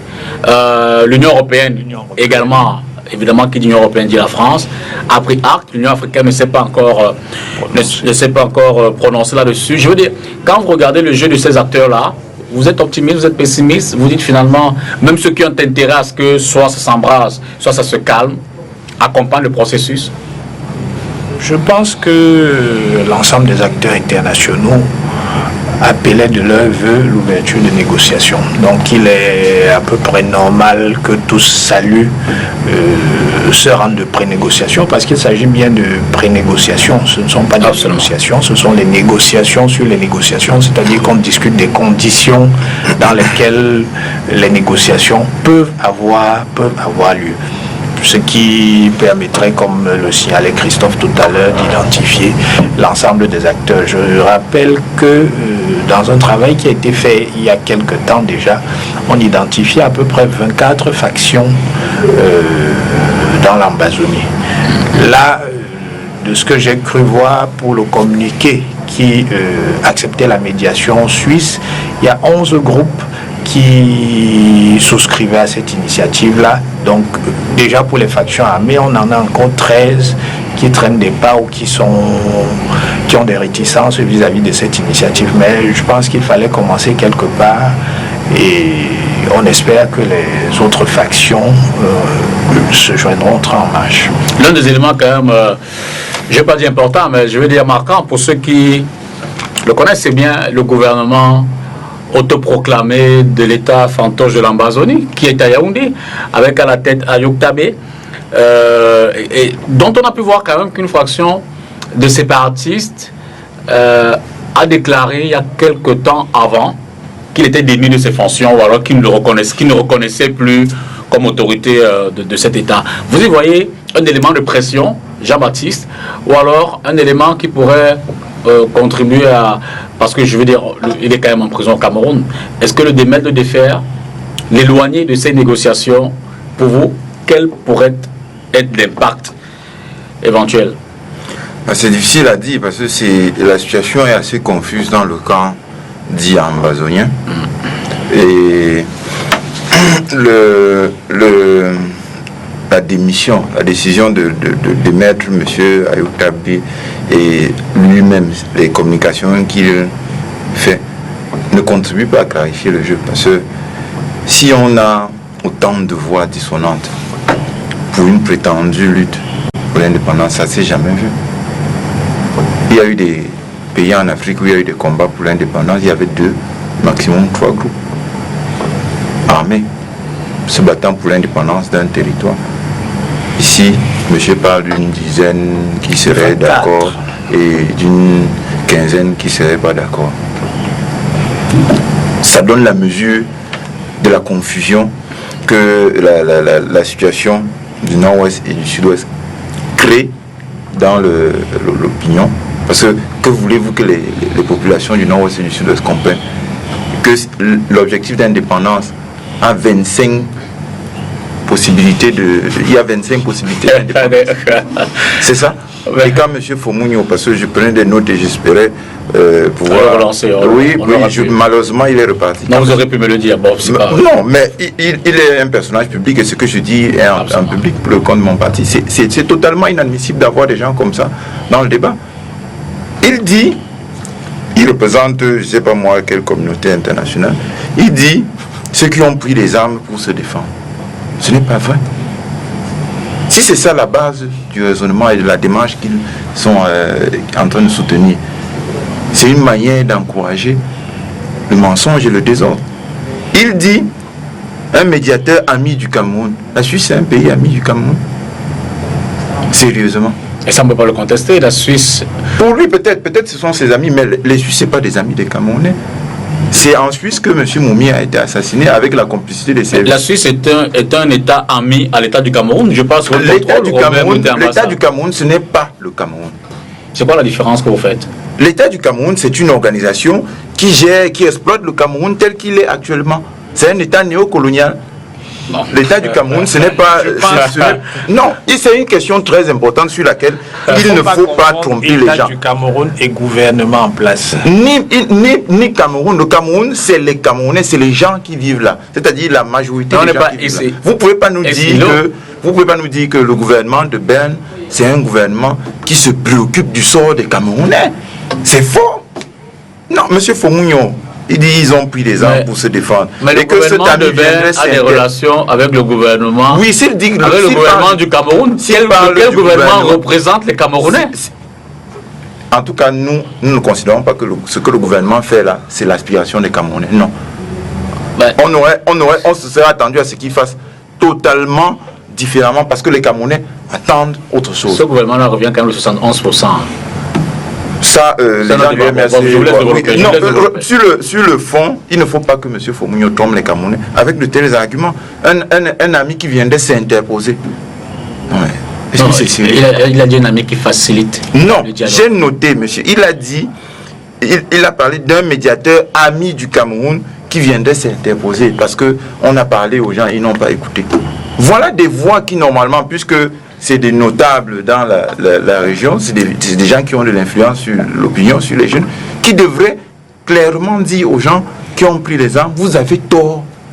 Mais quand on leur dit, vous avez pris des armes pour vous défendre, est-ce que c'est vrai? Est-ce que historiquement, quand on regarde la chronologie des faits, est-ce que c'est vrai? Quand on part à une négociation avec de tels mensonges, qu'est-ce qui va en sortir? Et il dit qu'il attend que le gouvernement du Cameroun se Non, mais c'est dans l'analyse. Vous ne dites pas de Christophe Fomounio qu'il ment. Non, je vous dis que nous assumons ce que nous disons. Si M. Fomounio dit que la situation du nord-ouest et du sud-ouest a été produite par le fait que des gens ont pris les armes pour se défendre, je vous le dis clairement, c'est faux, il ment. Parce que ceux qui ont pris les armes avaient besoin que la situation dégénère. Et ils ont tout fait pour que la situation dégénère et qu'ils puissent faire venir des armes et introduire le feu dans le conflit. Parce qu'on ne peut pas, je termine là-dessus, on ne peut pas, dans un pays comme le Cameroun, au moment où la grève des enseignants et des avocats se faisait, demander aux gens d'aller chasser les sous-préfets, les militaires, les gendarmes, les policiers et leur dire de rentrer à Yaoundé. La question suivante. Sauf si vous ne considérez pas que le minimum que nous avons là, c'est-à-dire un territoire, des infrastructures, etc., une communauté de destin, une histoire qui nous a menés jusque-là, c'est quelque chose d'absolument normal et que nous devons tous défendre. Sauf si vous ne considérez pas le Cameroun comme étant un bien commun que l'on doit défendre, on ne peut pas accepter de tels mots d'ordre, parce que ce sont ces mots d'ordre-là qui ont mis le feu aux poudres. Cette question, je vais la poser à tous les panélistes. Je commence par vous, Christian. On observe quand même que sur ces prémices de dialogue, l'opposition camerounaise, dans son ensemble, on n'en tient pas compte. Et d'ailleurs, le troisième vice-président du MRC, Maître Emmanuel Sim, a commis une note là-dessus. Il a fait un communiqué pour le dire. Qu'on observe effectivement que en Suisse, il y a des prémices qui commencent, mais sans tenir compte de la structure politique, notamment de l'opposition camerounaise, qui en fait pourrait avoir son mot à dire. Ça vient notamment du MRC, pour savoir. Bref, je ne vais pas rappeler que le MRC également est en contestation grandement. Je voudrais votre lecture là-dessus. Je vais prendre aussi la lecture des autres sur ce point-là. Mais Peter, la situation sociopolitique au Cameroun aujourd'hui impose qu'il y ait des mesures d'apaisement d'abord. C'est-à-dire, je pense que tout acteur politique ou social dans ce pays aujourd'hui qui est de bonne foi reconnaît que la situation est extrêmement grave.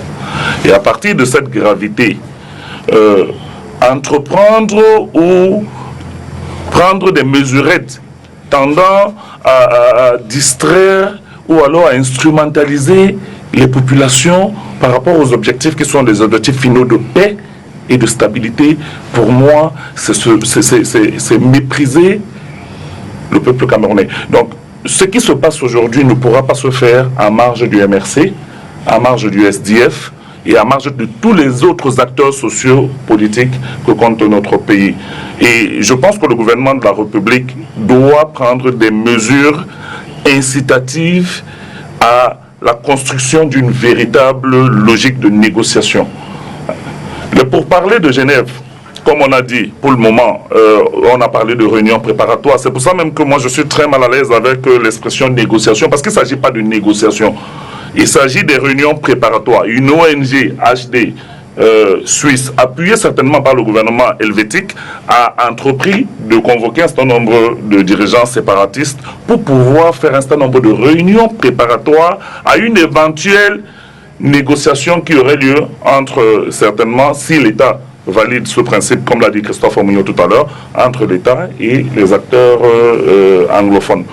Donc c'est de ça qu'il s'agit. Mais on ne peut pas, pour cette crise du nord-ouest et du sud-ouest aujourd'hui, écarter les acteurs politiques majeurs qui sont le MRC, le SDF et les autres, et envisager avoir des résultats qui sont cohérents. C'est pour cela, personnellement, que je pense, et je continuerai, c'est mon point de vue, à penser qu'il faudrait d'abord prendre un certain nombre de mesures qui tendent à apaiser le climat sociopolitique. Et l'une des premières mesures serait la libération du professeur Kamto. Il faut le dire. C'est-à-dire, je n'ai pas besoin de me cacher pour dire qu'aujourd'hui, un signal du gouvernement ou du président de la République en faveur d'une véritable paix dans ce pays viendrait d'abord par la libération des prisonniers considérés comme des prisonniers politiques. Patrick, oui, sur la mise, j'ai failli dire entre parenthèses, de l'opposition, des autres acteurs politiques, mais pas que l'opposition, hein, parce que le RDPC n'est pas encore impliqué dans ces pourparlers. Oui. Bon, même si c'est le parti gouvernement. Lui-même il dit que c'est pas fait. Est-ce que les acteurs politiques camerounais doivent être impliqués dans les négociations qui vont avoir lieu?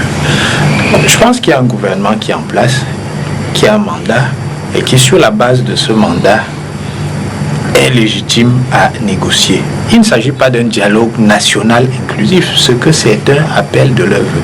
Donc il ne s'agit pas de parler de la crise sociopolitique qui a été montée en épingle par certains pour justement conjoindre cette crise sociopolitique à la situation du Nord-Ouest et demander un dialogue national inclusif. Ça ne peut même pas arriver, ce d'autant que s'il y avait un dialogue national inclusif, ça diluerait les revendications des anglophones et je ne pense pas que les leaders sécessionnistes seraient d'accord pour venir discuter avec le MRC qui viendrait revendiquer son hypothétique victoire volée. Donc je pense que les négociations qui s'ouvrent vont se limiter aux stricts problèmes anglophones.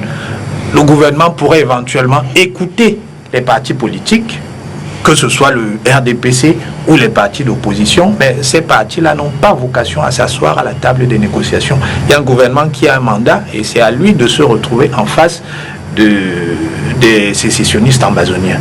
Achille Azemba.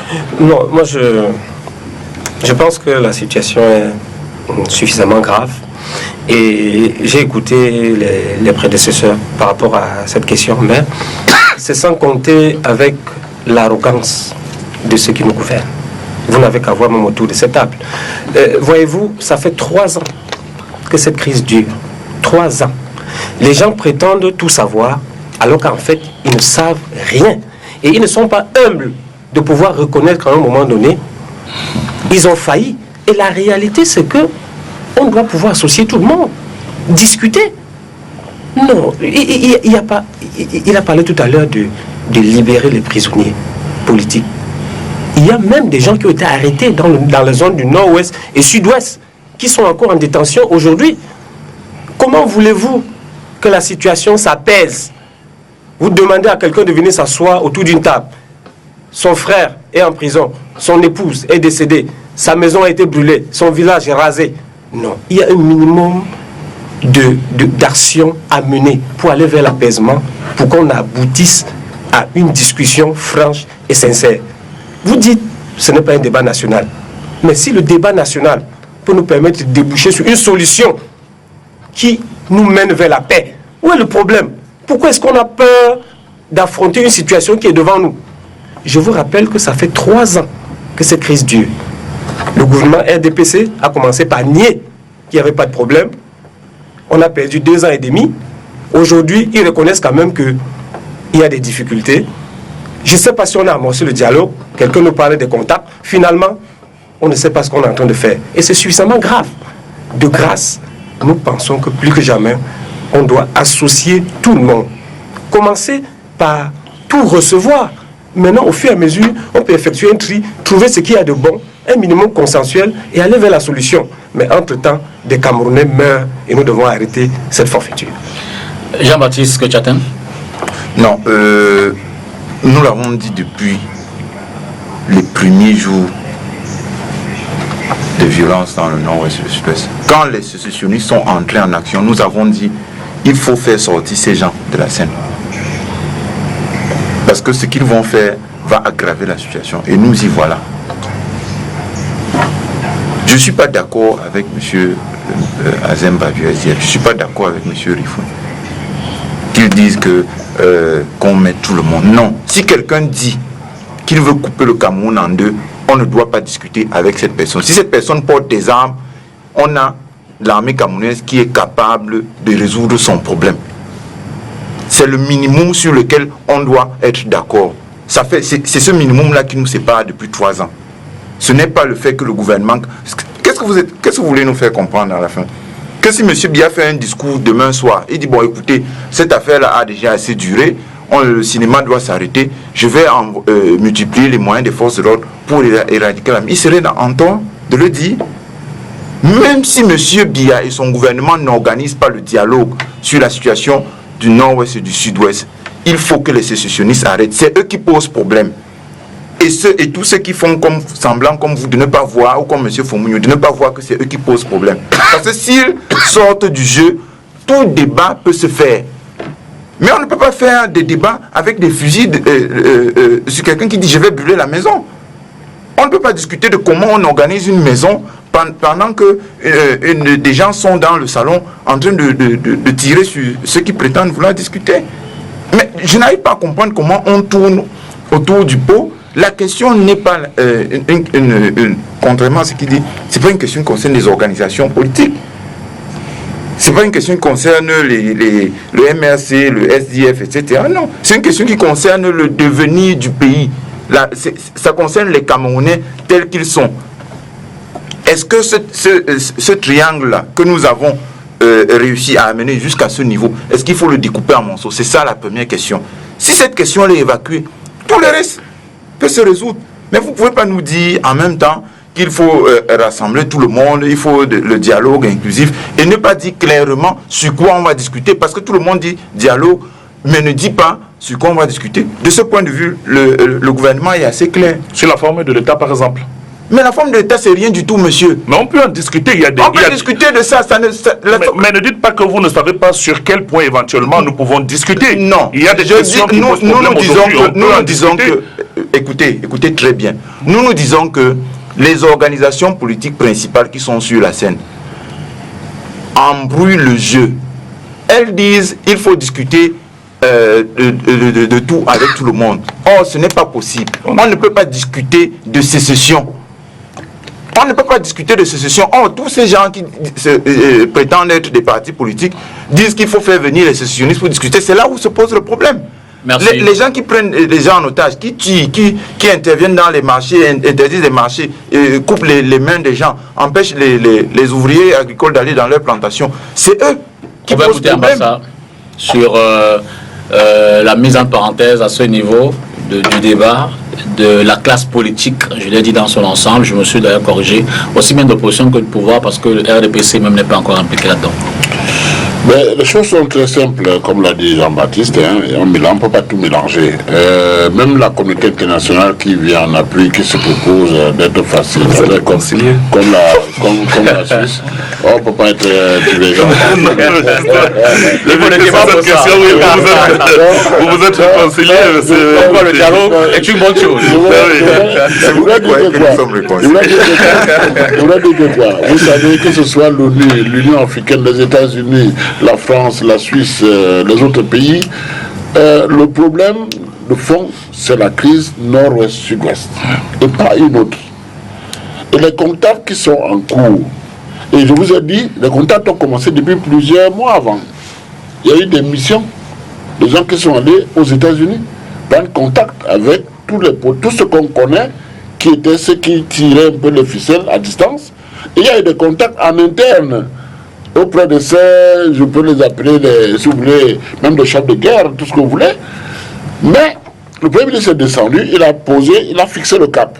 On parle de tout, sauf la sécession, la séparation. C'est le principe de base. Et même les discussions, les contacts en cours tiennent compte de ça. C'est ceux qui vont accepter qu'on discute de tout, sauf la sécession, qui seront approcher pour voir maintenant comment s'organiser et aller vers un dialogue uniquement pour la crise nord-ouest sud-ouest. Et même la délégation américaine qui est là, que le Premier ministre est revenu, ils viennent pour la crise nord-ouest sud-ouest.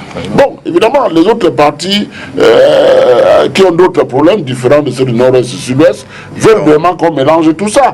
Mais on ne peut pas mélanger. Chaque chose a son temps. Moi, je pense que les contacts en cours avec la volonté de la Suisse de faire la médiation soutenue par d'autres grands pays de la communauté internationale, c'est une proposition que la Suisse a faite au travers de cette ONG HD, qui travaille déjà depuis quelque temps. C'est pas aujourd'hui que ça a commencé. C'est pas quand le président est parti à Genève.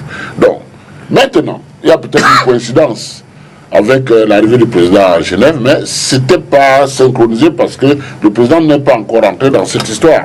Il suit, il a laissé les gens, il a laissé les gens prendre des contacts. Quand maintenant tout le monde sera d'accord sur le minimum, on va élargir et voir qui sont ceux qui peuvent. Mais ce qui se passe, c'est que la Suisse s'est proposée. Le gouvernement camerounais n'a pas encore validé cette proposition, même si la communauté internationale soutient déjà la Suisse. Et vous avez bien souligné que Fumio l'a bien dit là, que quelque part le gouvernement ne s'est pas encore prononcé parce que le gouvernement, je crois, est dans la logique. Bon, il faut quand même reconnaître, et je crois que c'était, nous sommes quoi, mardi, en fin de semaine dernière, que le gouvernement a quand même pris acte par un communiqué qui a été lu sur la radio nationale. Hein. Oui. Il a pris acte de ses prémices. Non, cette demande.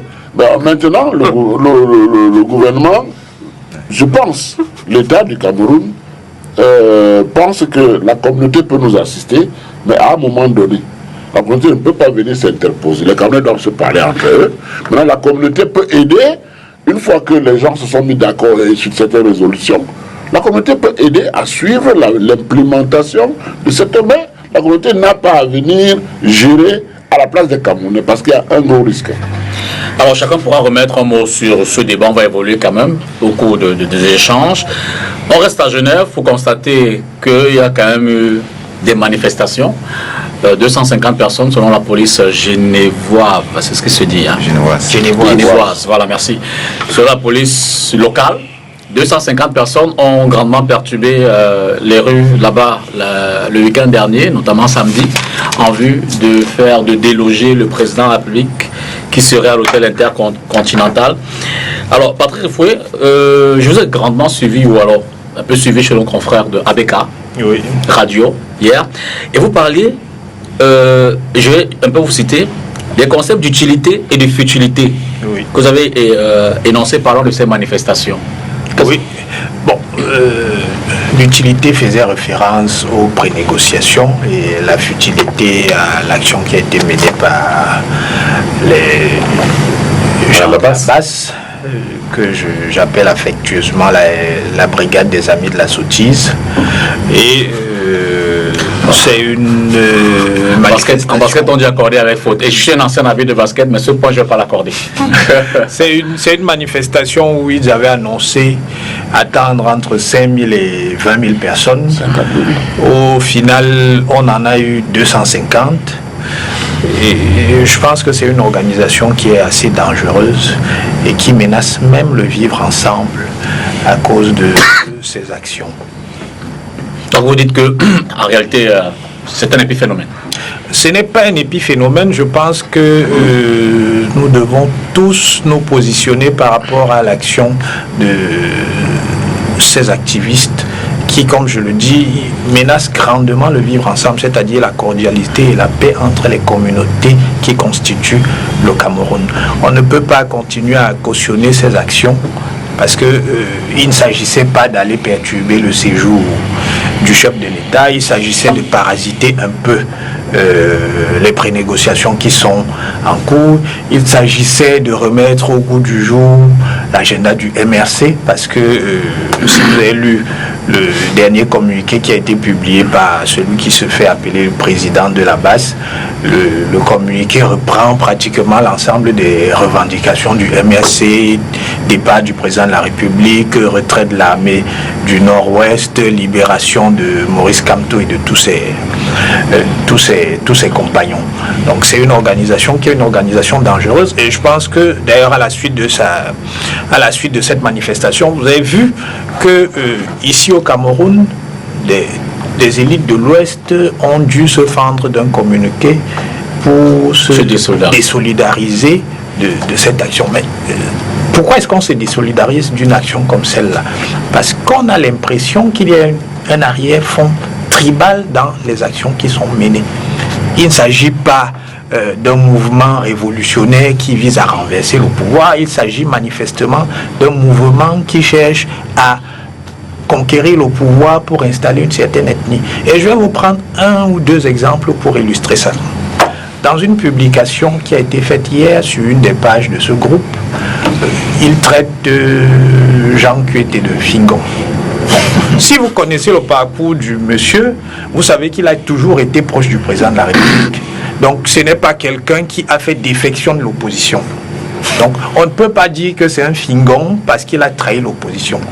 Qui est-ce qu'il a trahi? Peut-être qu'il a trahi les Bamileke parce qu'il serait Bamileke. Et c'est pour ça qu'on le traite de Fingon. Deuxième chose, lorsqu'il y a eu une rumeur il y a quelques mois qui a circulé sur le fait que M. Grégoire Ouna se retrouvait à Paris, qu'est-ce qui s'est passé? Ces activistes se sont rapidement mobilisés pour perturber son séjour. Vous n'avez pas observé la même chose lorsque le président de l'Assemblée nationale est allé se faire recevoir par le président du Sénat. Le président de notre Sénat est allé se faire recevoir par le président du Sénat français. Non, il n'y a pas eu de mouvement. Lorsque le sultan s'est retrouvé à Paris également, il n'y a rien eu.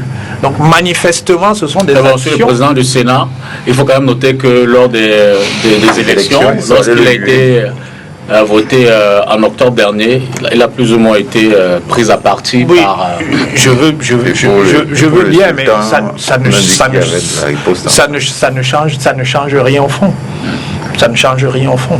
Donc, manifestement, il y a un arrière-fond tribal dans ces actions qui sont menées. Et cet arrière-fond tribal, s'il n'y avait pas cet arrière-fond tribal, les élites de l'Ouest n'auraient pas pondu un communiqué pour se désolidariser de cette action. Merci, Pat. Achille. Oui, je voudrais quand même m'attarder sur un aspect que je trouve grave par rapport à cette situation, qui concerne la situation du Cameroun globalement. C'est la montée de l'intolérance. Parce que je pense quand même que, même quand il y a des divergences de point de vue, chacun devrait pouvoir avoir du respect pour l'autre, parce que ce sont quand même des sujets qui concernent tous les Camerounais. Parce que quand je regarde de près tous ces événements, j'ai l'impression qu'il y a une haine. Je ne sais pas si elle est justifiée, peut-être.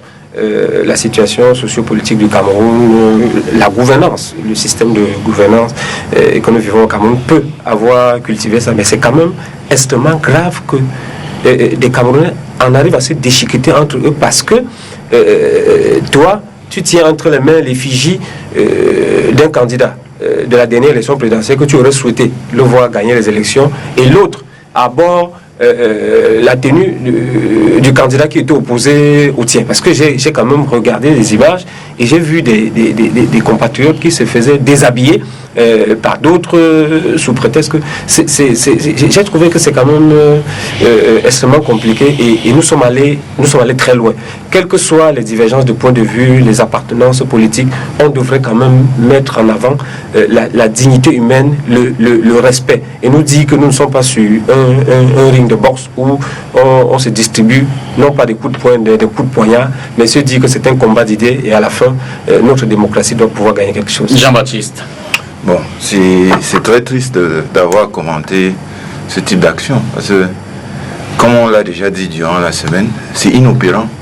Quelqu'un ne peut pas se lever de chez lui, quelque part en Europe, et prétendre qu'il va aller sortir pour le bien d'une chambre d'hôtel et le renvoyer au Cameroun.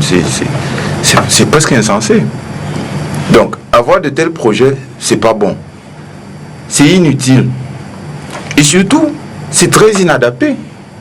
Ils font une liste là. Si la liste que j'ai vue circuler, la liste de revendications dont M. Rifoué vient de parler, ils font une liste de revendications. Vous voyez bien qu'ils essayent, comme certains partis locaux dits de l'opposition, de faire le malin. Ils mélangent tout.